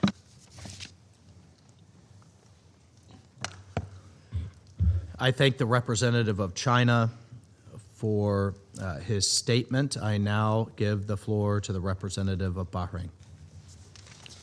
Mr. President, allow me at the outset to thank France for requesting this important briefing. The Kingdom of Bahrain, Denmark, Greece, Latvia, and the United Kingdom joined this request. I also thank Ms. Rosemary DiCarlo, Under-Secretary General of Political and Peacebuilding Affairs, Mr. Tom Fletcher, Under-Secretary General for Humanitarian Affairs and Emergency Relief Coordinator, and Mr. Jean-Pierre Lacroix, Under-Secretary General for Peace Operations, and Ms. Lynn Harfouch for their important and valuable briefings. I also welcome all permanent representatives with us today. Mr. President, the Kingdom of Bahrain deeply regrets the recent dangerous military escalation in the region as a result of the unjustified Iranian attacks, which have targeted my country, the Kingdom of Bahrain, and a number of other brotherly Arab states, in clear violation of the principles of good neighborliness and respect for the sovereignty of states, and in grave breach of international law and the UN Charter. The Kingdom of Bahrain calls upon the Islamic Republic of Iran to immediately cease these hostilities and stop using its proxies and armed militias in the region and beyond. We warn that the continuation of these blatant acts of aggression will lead to further escalation and exacerbate existing tensions, with potentially serious repercussions on regional security and stability. Mr. President, we stress our support for the unity, sovereignty, independence, and territorial integrity of the Lebanese Republic. We support efforts to extend Lebanese state authority over all its territory, thereby strengthening its constitutional institutions, preserving security and stability, and fulfilling the aspirations of its brotherly people for a free and dignified life, development, and prosperity. Bahrain also emphasizes the importance of sparing Lebanon the repercussions of regional escalation and rejects any attempts to drag it into ongoing regional conflicts.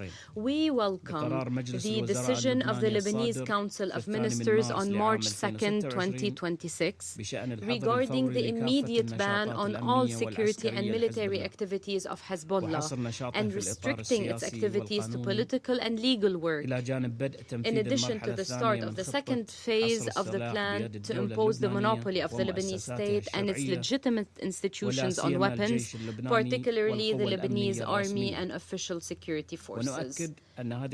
We stress that this step is an important development and a sine qua non to promote the sovereignty of the Lebanese state and strengthen its institutions in line with the Lebanese constitution and relevant international resolutions, especially Security Council Resolution 1701 and the Ta'if Agreement. This promotes and strengthens internal stability and promotes the Lebanese state's ability to fulfill its national responsibilities and maintain Lebanon's security and stability. The Kingdom of Bahrain also welcomes the call by His Excellency, the Lebanese President Joseph Aoun, to hold direct negotiations with Israel under international auspices to reach an immediate ceasefire in Lebanon. Mr. President, the Kingdom of Bahrain is following with concern the violations of the ceasefire agreement signed between Lebanon and Israel in November 2014, as documented by the UNIFIL. The attacks by Hezbollah on Israel have led to the military escalation in Lebanon, resulting in the displacement of civilians and a worsening of the humanitarian situation. This could have repercussions extending to neighboring countries, further straining their resources and stability. In this context, we stress the need for all parties to adhere to the ceasefire agreement and refrain from any actions that undermine it. We stress that the protection of civilians and the alleviation of human suffering must remain at the heart of joint collaborative efforts. We also emphasize that the safety and security of UN peacekeeping forces is a legal and moral obligation for all parties, and that any attack against them is a clear violation of relevant Security Council resolutions. At the same time, we stress that any gradual withdrawal of UNIFIL forces should be done in a coordinated and responsible manner, ensuring that a security vacuum does not arise in southern Lebanon and that stability is maintained in light of the delicate circumstances in the region. Mr. President, empowering the Lebanese army and strengthening its capabilities is a fundamental pillar for Lebanon's stability and security. We therefore emphasize the importance of providing the necessary support to the Lebanese armed forces to effectively deploy in southern Lebanon and carry out its mandate in preserving Lebanon's sovereignty, security, and stability. We also welcome the French initiative to hold an international conference to support the Lebanese armed forces and internal security forces in April 2026. We also appreciate the efforts of the Lebanese Quintet Committee, namely the United States, the Kingdom of Saudi Arabia, the State of Qatar, the Arab Republic of Egypt, and the French Republic in providing political, economic, and security support to Lebanon during this phase.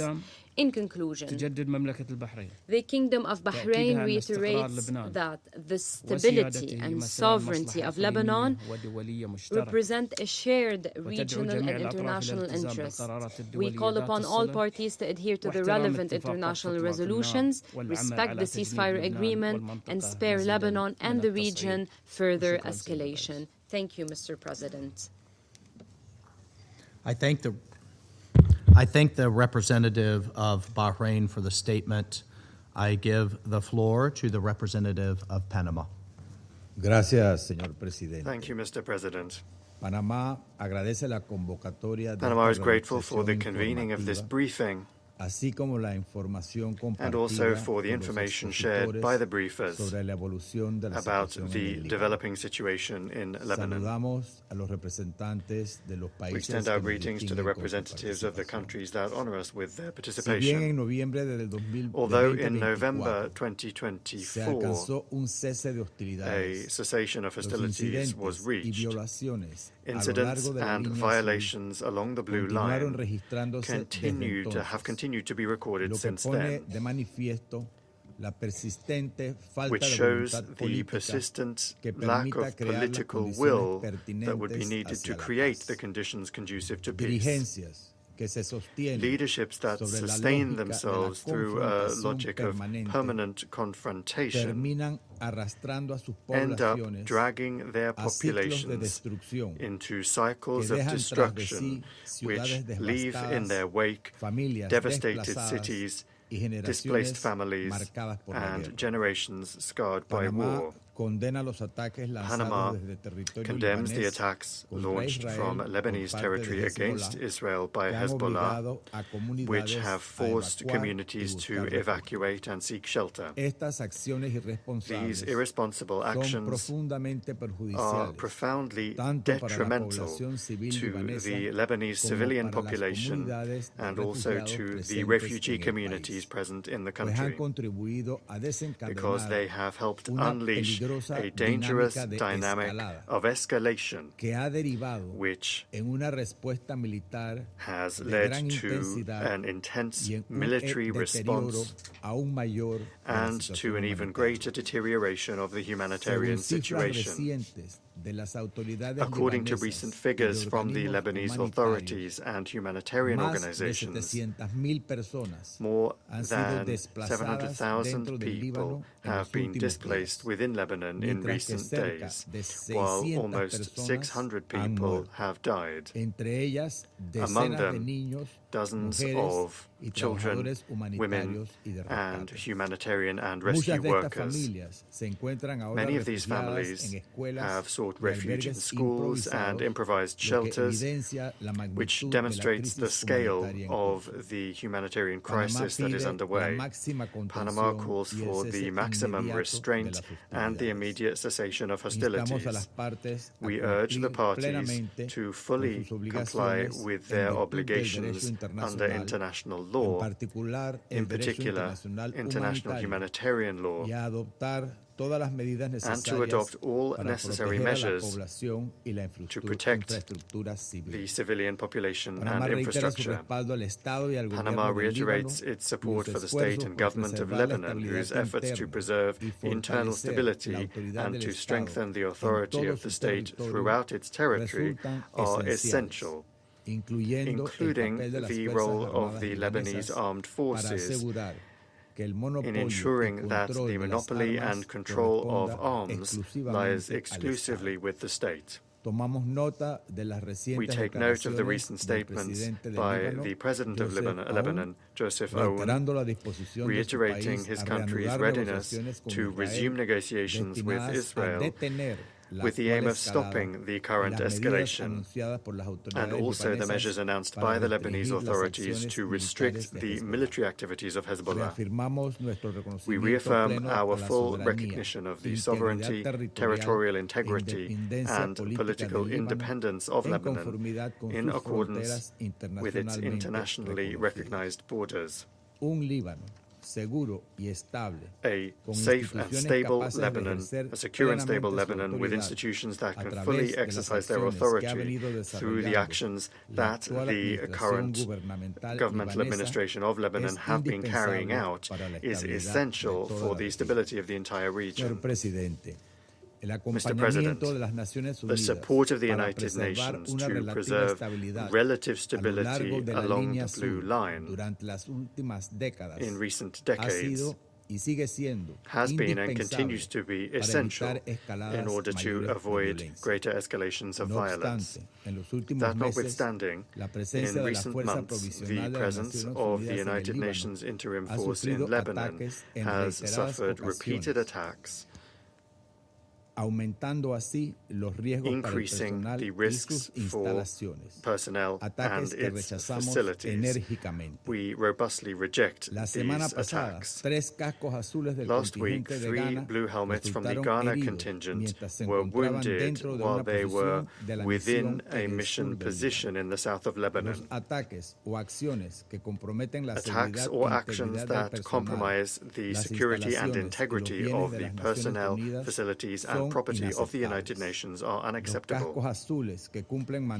Blue helmets that are implementing the mandates of this Council, as well as the positions and infrastructure of the mission, must be respected and protected at all times in accordance with international law. Panama reiterates its firm support and backing for the work of the United Nations Interim Force in Lebanon.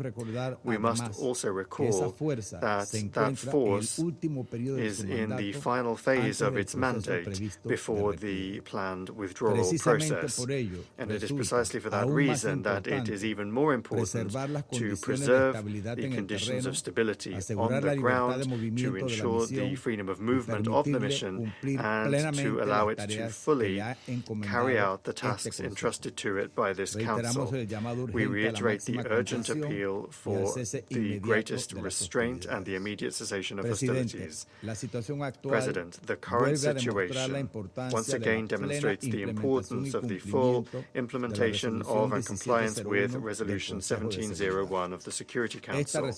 This resolution continues to be the fundamental framework for guaranteeing stability along the Blue Line and for moving towards a lasting solution. Thank you very much. I thank the representative of Panama for the statement. I give the floor to the representative of Pakistan. Thank you, Mr. President. I thank USG DiCarlo, USG Lacroix, USG Fletcher, and Ms. Harfouch for the comprehensive and valuable briefings. Lebanon is a country of remarkable diversity, shaped by layers of civilization and a rich cultural and historical legacy. Its people have long shown resilience in the face of adversity, preserving a vibrant social fabric rooted in coexistence among communities and traditions. Lebanon needs a period of calm to pursue its objectives of peace and stability. The renewed escalation and hostilities are a matter of great concern. They threaten far more than infrastructure. They endanger civilian life and risk reversing the fragile political and security progress Lebanon had begun to make preceding the current crisis.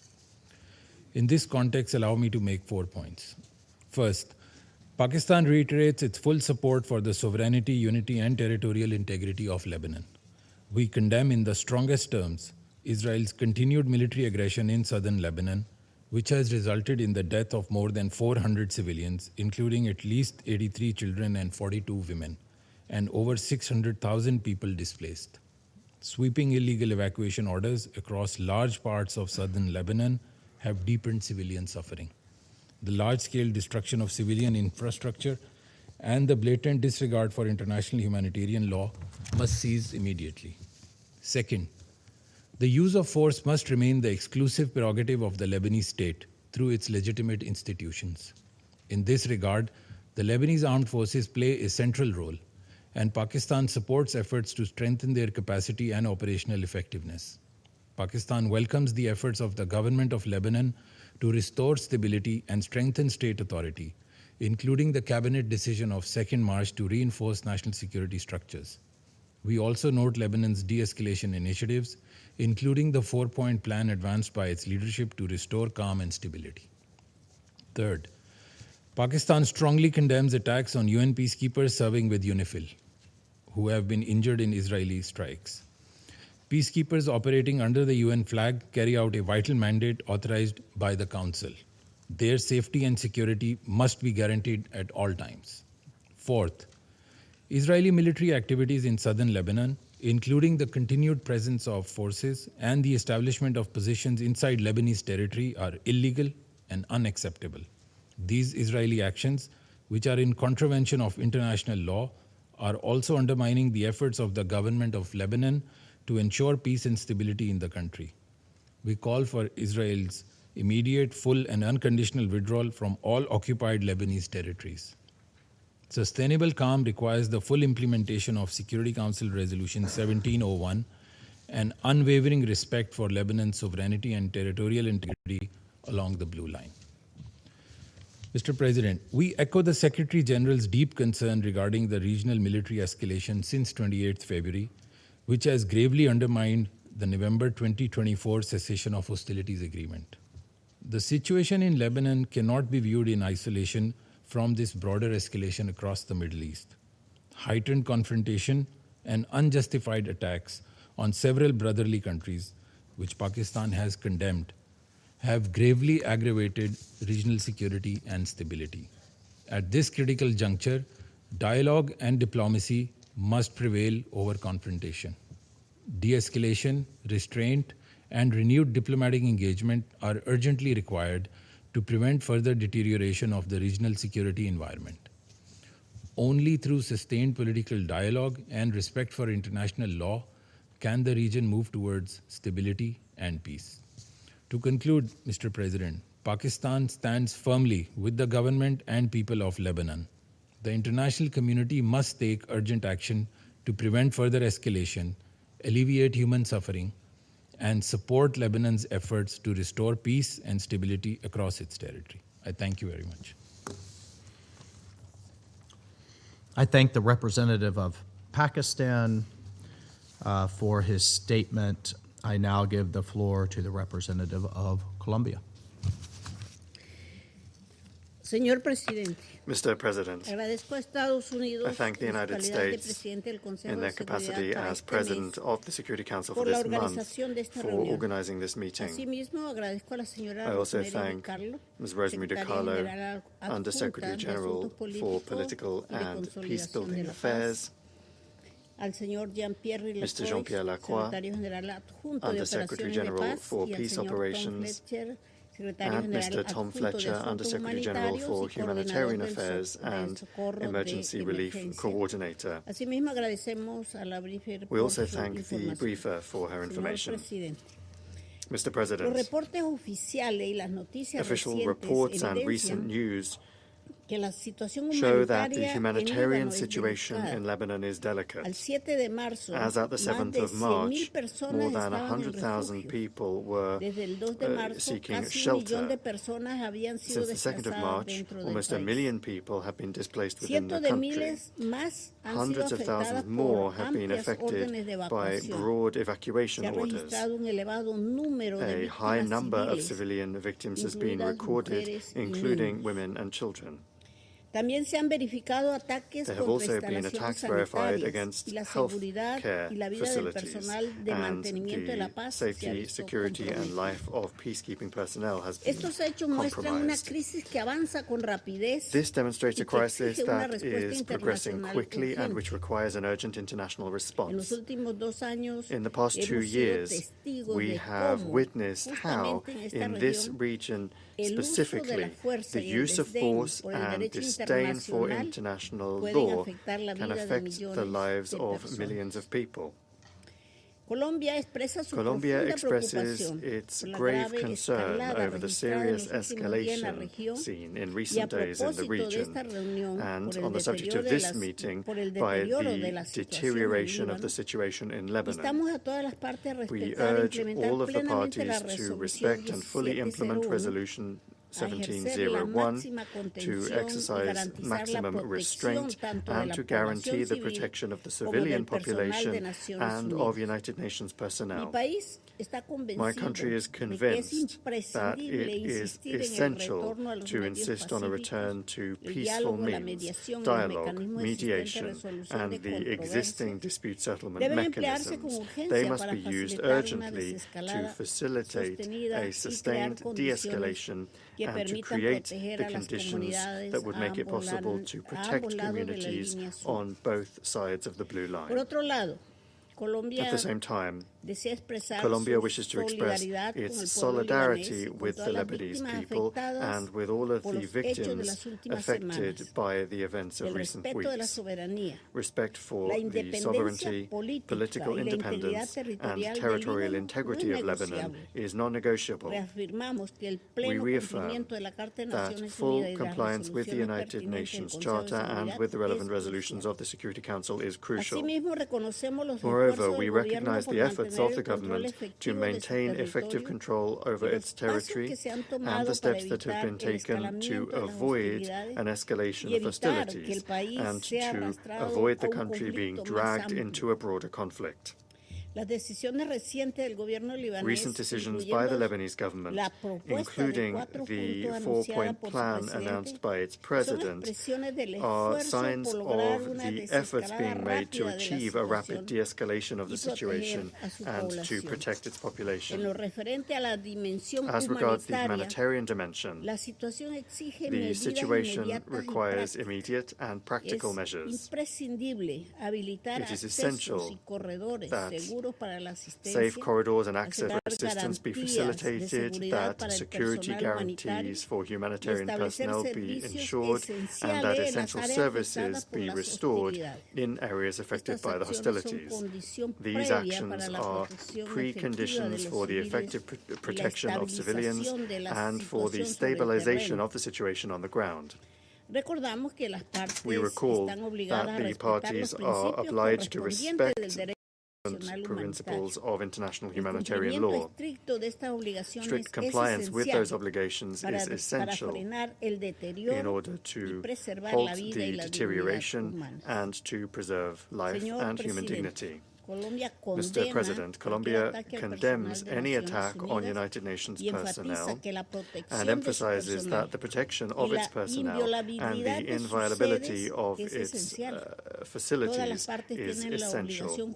All parties have the legal and moral obligation to guarantee their security in accordance with international law and with the decisions of the Security Council. Any threat or attack undermines the UN's ability to maintain international peace and security, as well as to verify incidents and to provide humanitarian assistance. We wish to condemn the attack that took place on the 6th of March, and we express our solidarity with the members of the mission that were affected. UNIFIL continues to play an essential role, working with dedication to prevent the escalation of tensions and to protect civilian communities. Colombia reiterates its support and gratitude for the members of the mission, with the understanding that their work in such a complex context is essential. Thank you very much. I thank the representative of Colombia for her statement. I now give the floor to the representative of Somalia. Thank you, Mr. President. I have the honor to deliver this statement on behalf of the A3, namely the Democratic Republic of Congo, Liberia, and my own country, Somalia. We thank USG DiCarlo, USG Lacroix, and USG Fletcher for their comprehensive briefings. We also thank Ms. Lynn Harfouch for her valuable contribution. We welcome the participation of the representative of Lebanon in today's meeting. The A3 views the escalation of hostilities in Lebanon since the beginning of March with the utmost gravity and concern.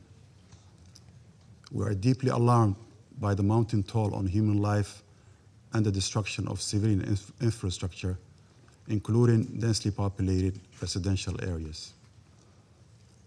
Furthermore, as reported by UNICEF, nearly 700,000 people, including 200,000 children, have been forced from their homes, adding to the tens of thousands already uprooted from previous attacks. In that regard, we call for the protection of civilians and full adherence to international humanitarian law and international human rights law. The A3 is also gravely concerned about the March 6th incident against the United Nations Interim Force in Lebanon, UNIFIL, which resulted in injuries to 3 Ghanaian peacekeepers at their position in Al-Ghawza. This is a stark reminder of the perils faced by peacekeepers in Lebanon. The safety and security of United Nations personnel and property are not negotiable. They must be respected at all times and without exception. We wish a swift and complete recovery to all the injured peacekeepers. Mr. President, the A3 reaffirms its unwavering commitment to Lebanon's sovereignty, territorial integrity, unity, and political independence.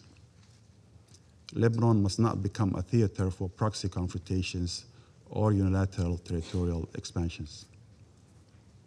Respect for the blue line and the cessation of hostilities by all actors are essential for stability and the full implementation of United Nations Security Council Resolution 1701.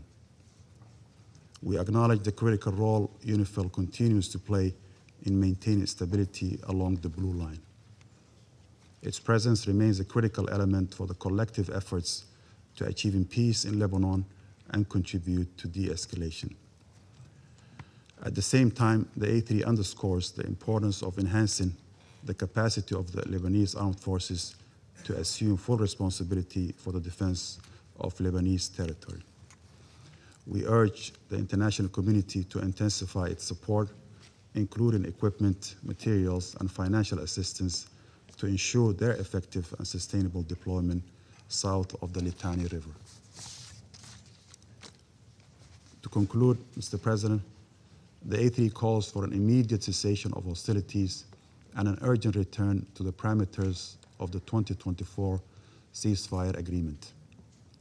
We emphasize that a renewed commitment to Resolution 1701 remains the primary framework for long-term stability. It's imperative that all parties prioritize dialogue and diplomacy over kinetic action to prevent a full-scale regional conflagration. Achieving a comprehensive just and lasting peace in the Middle East is only viable through genuine commitment to diplomacy in accordance with international law and the UN Charter.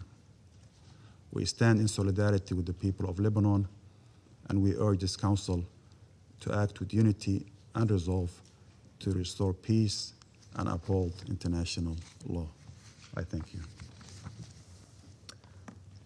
Thank you to the representative of Somalia for the statement. I shall now make a statement in my capacity as the representative of the United States. I add my thanks and appreciation to all of our briefers today. Colleagues, the United States condemns the attacks that Hezbollah, a longtime proxy of the Iranian regime, has launched against Israel. Hezbollah has yet again made it clear that it does not represent nor does it defend the people of Lebanon. It defends the interest of the Iranian regime. It is nothing more than a proxy and, frankly, an obstacle to Lebanon becoming a peaceful, stable, and functioning state, something I think we all would like to see and encourage. We recognize Israel's legitimate security needs and its right to defend itself from the Iranian regime and Hezbollah, which are two sides of the same coin. And we ask all of you, we ask our colleagues, how long will the world continue to tolerate the Iranian regime as the world's largest state sponsor of terrorism, sowing havoc around the world as it seeks to export its so-called revolution? I ask you, what country can legitimately say it's better off or more stable because of Iranian influence over the decades? Yemen? No. Lebanon? No. Syria? Absolutely not. Iraq? No. They're all trying to rid themselves of this cancer that has spread over the decades, this disease of instability and chaos. Thankfully, the United States and this administration is taking bold action to do just that. But to the end of ridding itself of this violence, death, and destruction, the United States welcomes the absolutely historic, and we should recognize it for what it is. We welcome the March 2nd decision of the Lebanese Council of Ministers to immediately prohibit Hezbollah's military and security activities. We applaud them. As the government of Lebanon said in its letter to this council on March 2nd, these activities, the activities of Hezbollah, disregard the will of the majority of the Lebanese people. In fact, it's endangering them. That statement is an absolutely historic milestone on the road to ending Hezbollah's long and destructive influence in Lebanon. The next milestone is implementation, and Lebanon's security services must enforce this policy and prosecute those who violate it. Now is the time for the government of Lebanon to take back control of the entirety of its country. The United States absolutely supports that endeavor and that mission. We urge our friends in Lebanon to not let this moment slip away. Our message is clear. Take your country back. And we are all too happy to apply the time and treasure necessary to do that. The United States also commends the actions of the Lebanese government to expel Iran's Islamic Revolutionary Guard Corps, the IRGC, which has undermined Lebanese sovereignty for decades and provides oxygen, provides money, provides weapons to Hezbollah's terrorist plots in Lebanon and across the globe. The world must now come together in supporting Lebanon's efforts. The world must come together now in supporting Lebanon's efforts to exercise its sovereignty across every inch of Lebanese territory. The United States stands with the Lebanese people who were dragged into yet another war by Hezbollah at the behest of Iran. We are responding to the civilian consequences of this recklessness by providing immediate, life-saving humanitarian assistance to hundreds of thousands of now displaced Lebanese. Since 2012, the United States has provided more than $4.4 billion in humanitarian assistance to support Lebanon. And we commend the many humanitarians on the ground who are aiding in this effort. We also express our hopes for the full recovery for the UNIFIL peacekeepers who were recently injured. Peacekeepers take on exceptional risks in these conflict zones for the advancement of peace and security. We recognize that, and we call on all parties to respect the safety and security of these men and women as they assume this important role. Colleagues, the international community must unite in supporting the Lebanese government and our Israeli partners in the full implementation of Resolution 1701. I think we've seen real progress in that regard. This council must condemn all acts that undermine Resolution 1701, and the way forward involves the international community standing firmly in support of Lebanon's efforts to exercise its territorial sovereignty and restore state authority. And we will continue to work alongside partners to create lasting peace and security in Lebanon. I thank you. I will resume my function as president of the council, and I give the floor to the representative of Lebanon for his statement. Mr. President, at the outset, I thank you for convening this emergency session at the request of the French Republic, supported by the United Kingdom, Greece, Denmark, Latvia, and the Kingdom of Bahrain. I also thank Ms. DiCarlo, Mr. Lacroix, Mr. Fletcher, and Ms. Harfouch for the briefings they provided. Mr. President, we meet today at a moment when Lebanon finds itself trapped in a war that it did not choose between Israel and Hezbollah. Israel, which shows no respect for the laws of war and persists in its attacks on Lebanon, and Hezbollah, whose military and security activities have been banned and deemed illegal by the Council of Ministers. Once again, we are confronted with a painful reality that serves neither Lebanon nor the Lebanese people, who are facing death, devastation, and displacement. The number of Lebanese displaced has reached nearly 1 million, many of whom without shelters befitting human dignity. Every morning, we wake up to new casualties among innocent people, including women and children, and to warnings to evacuate entire areas and destruction of both private and public property. This creates extremely difficult conditions for the Lebanese government, which is striving to put Lebanon back on the path of recovery and reform and to rebuild its institutions. Mr. President, we wish to highlight that the Lebanese government has clearly expressed its full rejection and condemnation of the rocket attack claimed by Hezbollah on the 2nd of March, as we informed you in our letter on that same day. Our government affirmed that this attack contradicts its decisions regarding the exclusive authority of the Lebanese state over matters of war and peace, and contradicts the principle of refusing to drag Lebanon into the ongoing regional war. This act also constitutes a violation of the cabinet's resolutions and aims at undermining the credibility of the Lebanese state.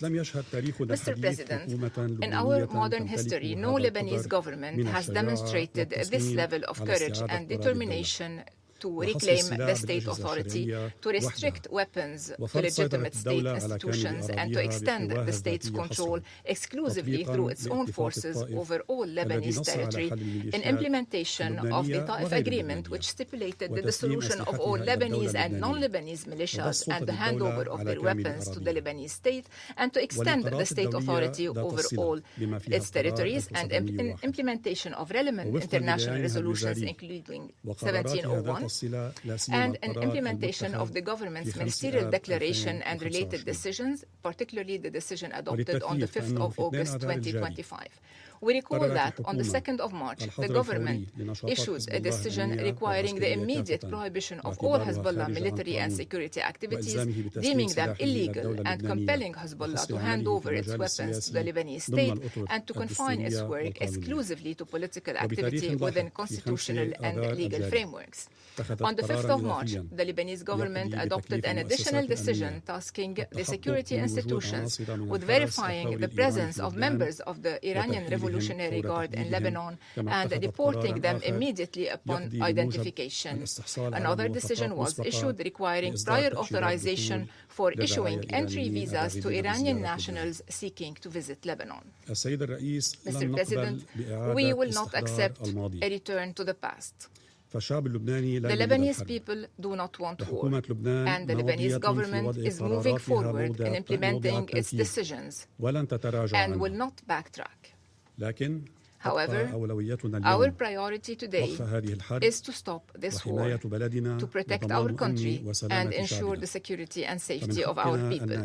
It is our right to live in peace and security in our homeland and our region. To this end, the Lebanese government has expressed its readiness to enter into negotiations with Israel under international auspices with civilian participation to settle all outstanding issues. The President of the Republic called on the international community 2 days ago to support him and to implement the initiative he announced, consisting of the following: establishing a full truce, including a complete halt to all Israeli ground, naval, and air attacks on Lebanon. Second, expediting the provision of essential logistical support to the Lebanese armed forces.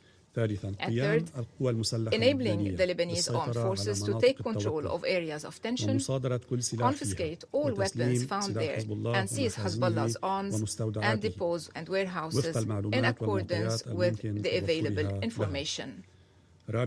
Fourth, simultaneously, Lebanon and Israel would begin direct negotiations under international auspices to implement all of the above. Mr. President, in support of the Lebanese government's efforts, this esteemed council is called upon to compel Israel to implement Resolution 1701, to respect the cessation of hostilities, to withdraw fully to internationally recognized borders, to end its repeated violations and breaches of Lebanese sovereignty, to release Lebanese detainees, to seize its threats to Lebanon's territorial integrity and political independence within its internationally recognized borders. We reaffirm Lebanon's attachment to the follow-up mechanism established under the Cessation of Hostilities Declaration pursuant to Resolution 2790. We also reiterate Lebanon's commitment to the truce agreement signed with Israel on the 3rd of March 1949, which is in the interest of both parties. Mr. President, we must also reiterate our condemnation of Iran's deliberate and unjustified attacks targeting the Gulf Cooperation Council states, the Hashemite Kingdom of Jordan, Iraq, and Syria. We express our full solidarity with these countries. We also condemn the attacks targeting Turkey, Azerbaijan, and Cyprus. We strongly denounce these reprehensible acts which Lebanon rejects unequivocally and without reservation. We also condemn the attacks against the UNIFIL from any source. We renew our gratitude to the UNIFIL, to the troop contributing countries, and to all personnel serving within this force, especially those who lost their lives in Lebanon in service of international peace and security. We strongly condemn the targeting of the Ghanaian battalion headquarters and express full solidarity with Ghana and UNIFIL's command, wishing the injured a swift recovery. Finally, Mr. President, Lebanon is facing an extremely dangerous moment and a true humanitarian catastrophe. While we work tirelessly to alleviate the suffering of our people and meet their basic humanitarian needs, any support or assistance to help ease the burden of this crisis is welcome and greatly appreciated. We reiterate once again that Lebanon will not accept to be turned into an arena for settling scores. We will continue striving to lead our nation out of this ordeal stronger and more resilient. Thank you, President. I thank the representative of Lebanon for the statement. I now give the floor to the representative of Israel. Thank you, Mr. President. First, I would like to congratulate the United States for taking the presidency for the month of March, and I also would like to thank the briefers. Mr. President, since the 2nd of March, Hezbollah has launched wave after wave of attacks against Israel. More than 880 rockets and missiles, more than 60 UAVs, more than 15 anti-tank guided missiles. Hezbollah itself has been clear about why, and I quote, to avenge the death of Ayatollah Khamenei, not to defend Lebanon, not to protect Lebanese citizens, but to serve the agenda of the Iranian regime. Just days ago, they vowed to fight to the last breath. As we sit here today, Israeli families are running to bomb shelters as Hezbollah launches new attacks toward our communities. That is the reality we face. That is why Israel is now operating in Lebanon to stop this threat. Mr. President, to understand where we are today, we must look at what has happened since October 7th. For years, Hezbollah grew into one of the most powerful non-state armed organizations in the world. It began way back in the 80s, when Lebanon was in the middle of a civil war. But over time, it became something more dangerous, a proxy army built by Iran, funded by Iran, trained by Iran, armed by Iran. By 2024, Hezbollah had between 150,000 and 200,000 rockets and missiles. Think about that. The largest arsenal ever held by a non-state actor. Think about your countries. Most of your countries do not have the capacity of 200 missiles and rockets. A war machine built over decades with one purpose: Israel's destruction. After Hamas's October 7th attacks, Hezbollah opened a second front from Lebanon. For months, Israel's northern communities came under fire. Rockets, drones, missiles launched across the border. We responded. Israel responded with targeted operations against Hezbollah's command networks and military infrastructure. I want to remind you that during that operation, senior leadership was eliminated, including their leader, Hezbollah leader Hassan Nasrallah, a terrorist with blood on his hands. Command structures were disrupted. Around 3,000 fighters from the Radwan force were taken off the battlefield. They lost roughly 80% of its rockets' capability. The army Iran spent decades building, we broke it. But Hezbollah was not fully eliminated. We have to admit it.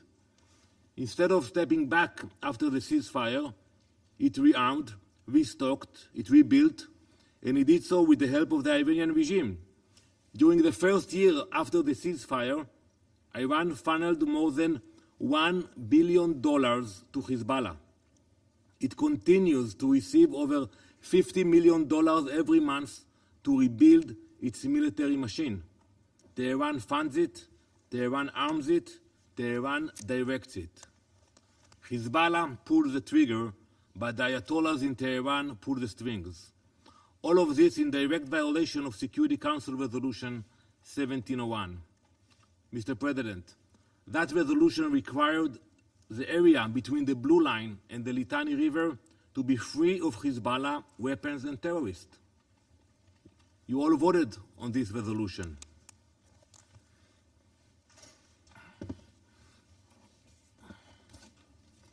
I want to show you this map, which shows launch sites used by Hezbollah to fire rockets, missiles, and drones toward Israel.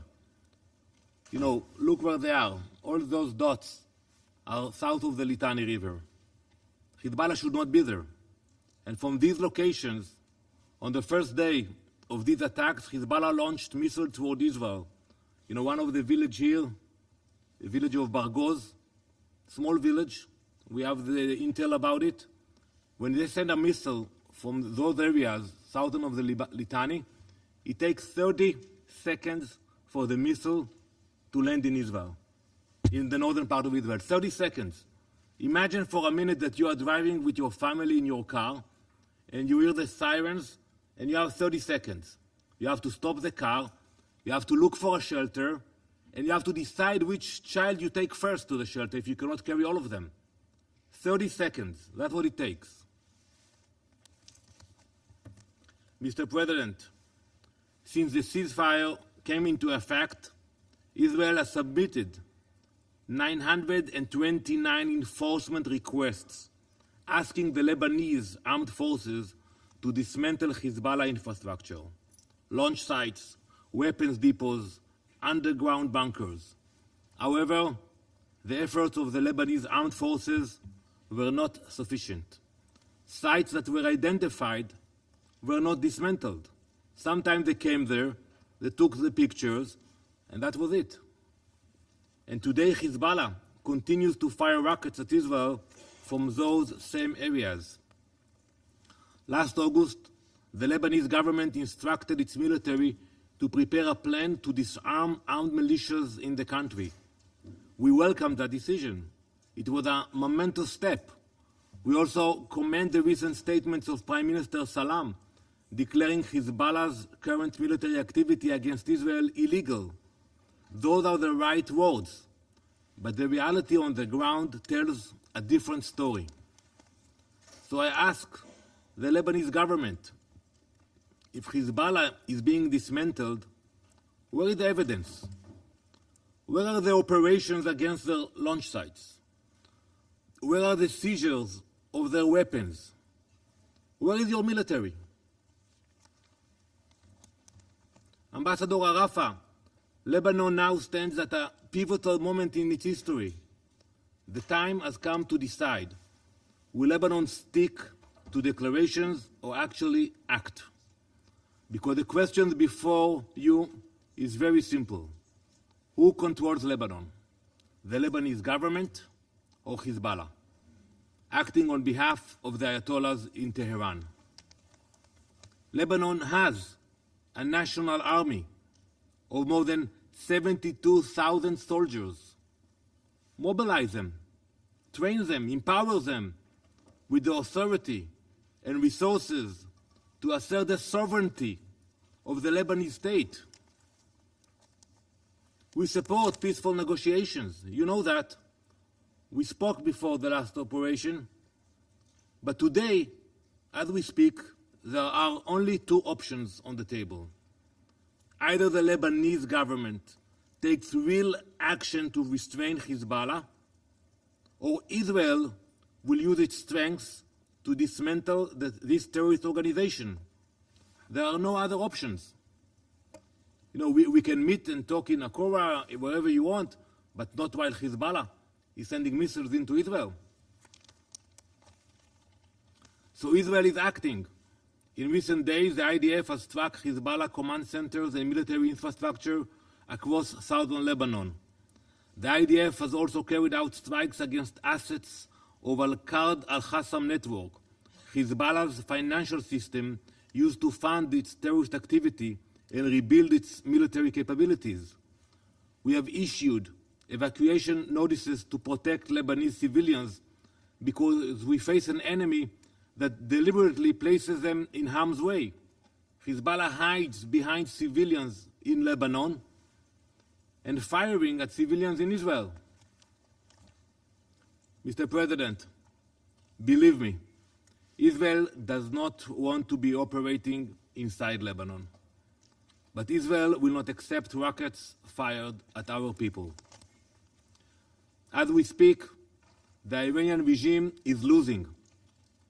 And like many failing regimes, it is lashing out at its neighbors across the region, indiscriminately attacking civilians. You will meet at 3 p.m. to discuss that. And its proxy Hezbollah is doing exactly the same to Israel. Many countries in our region have drawn the right conclusion. They are distancing themselves from Tehran, strengthening their defenses, protecting their sovereignty. Lebanon now faces that same choice. Israel will continue confronting the terror network built by Tehran, and we will do whatever is necessary to ensure that rockets and terror can no longer threaten our people. Thank you, Mr. President. I thank the representative for Israel for the statement. I now give the floor to the representative of the Syrian Arab Republic.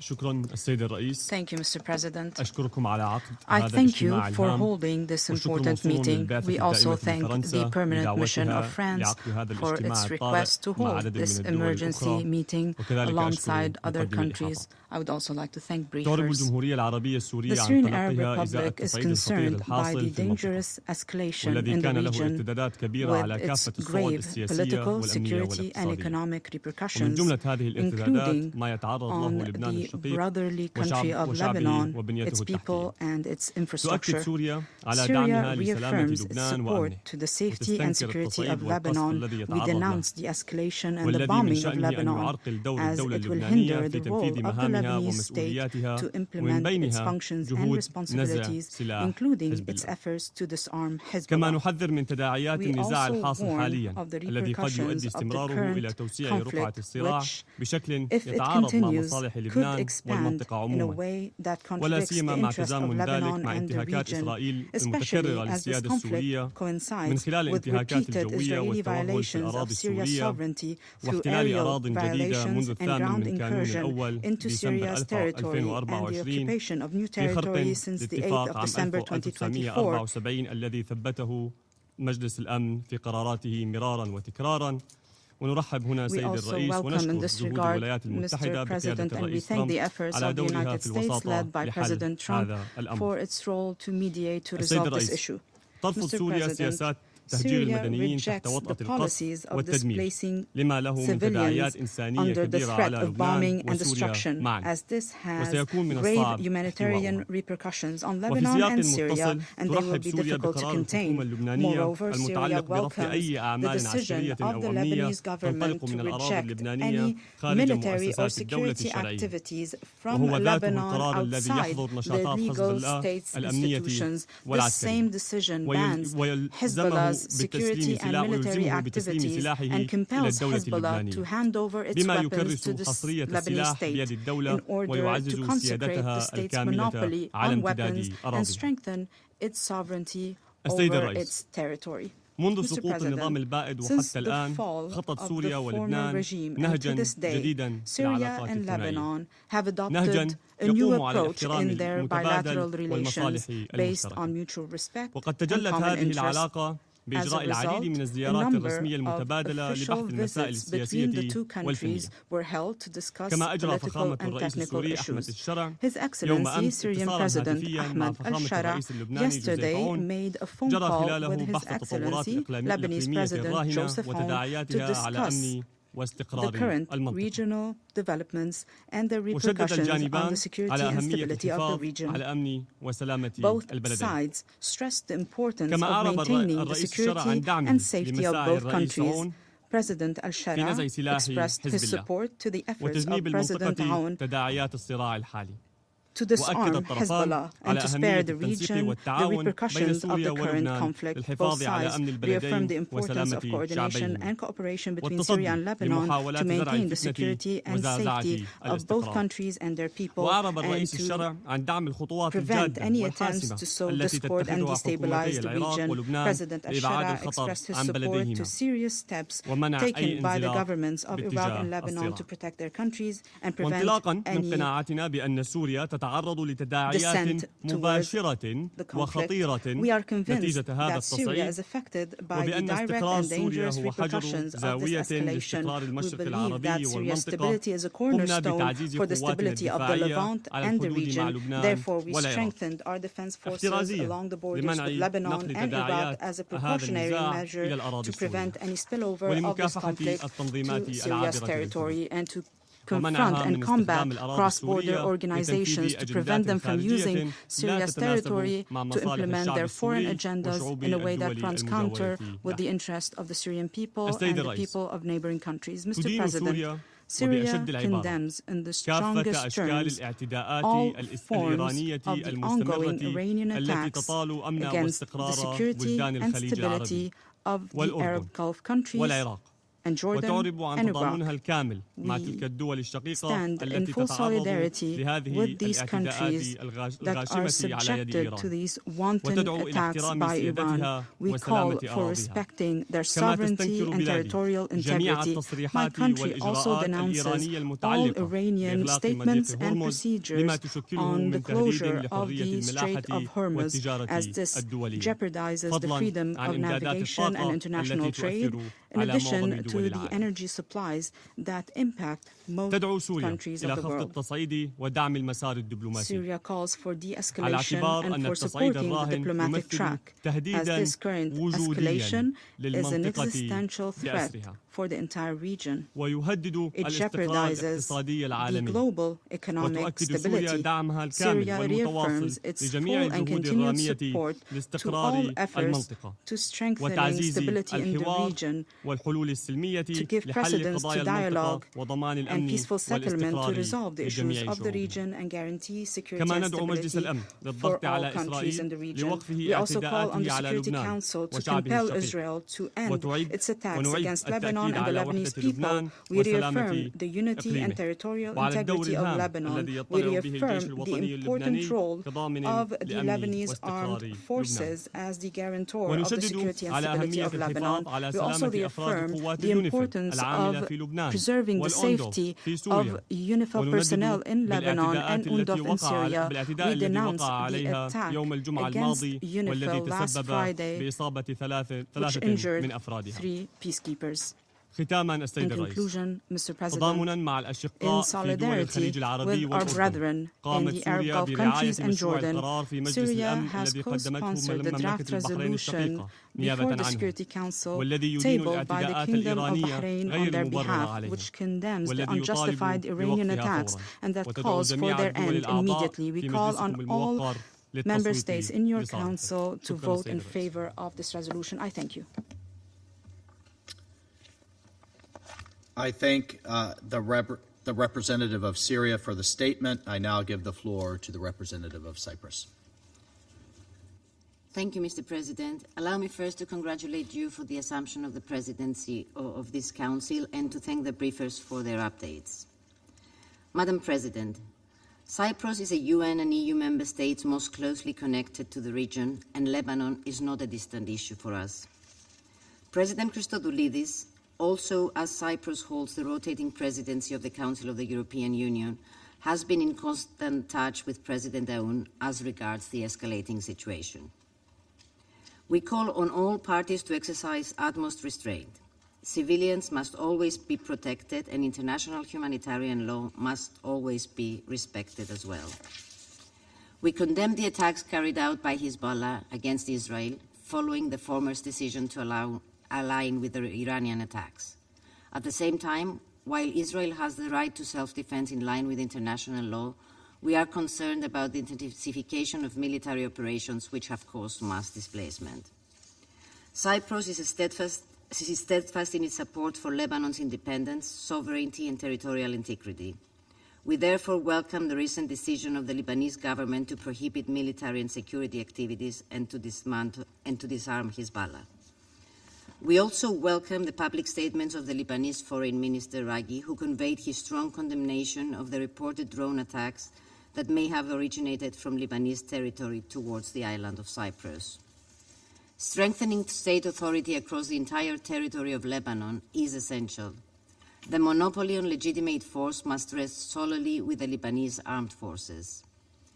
Cyprus has long supported the Lebanese armed forces and will continue to do so as a strategic priority. We will continue providing training and financial assistance, including through our participation in the Military Technical Committee for Lebanon. The full implementation of the United Nations Security Council Resolution 1701 remains essential for restoring stability along the Blue Line. Cyprus condemns the attacks against UNIFIL and reiterates its strong support to the force and its mandate. Allow me also to express our solidarity with the Ghanaian government whose contingent was attacked. UNIFIL peacekeepers' safety and security must be ensured at all times. Diplomacy remains the best path forward to lasting de-escalation. I thank you, Mr. President. I thank the representative of Cyprus for the statement. There are no more names inscribed on the list of speakers, and the meeting is adjourned.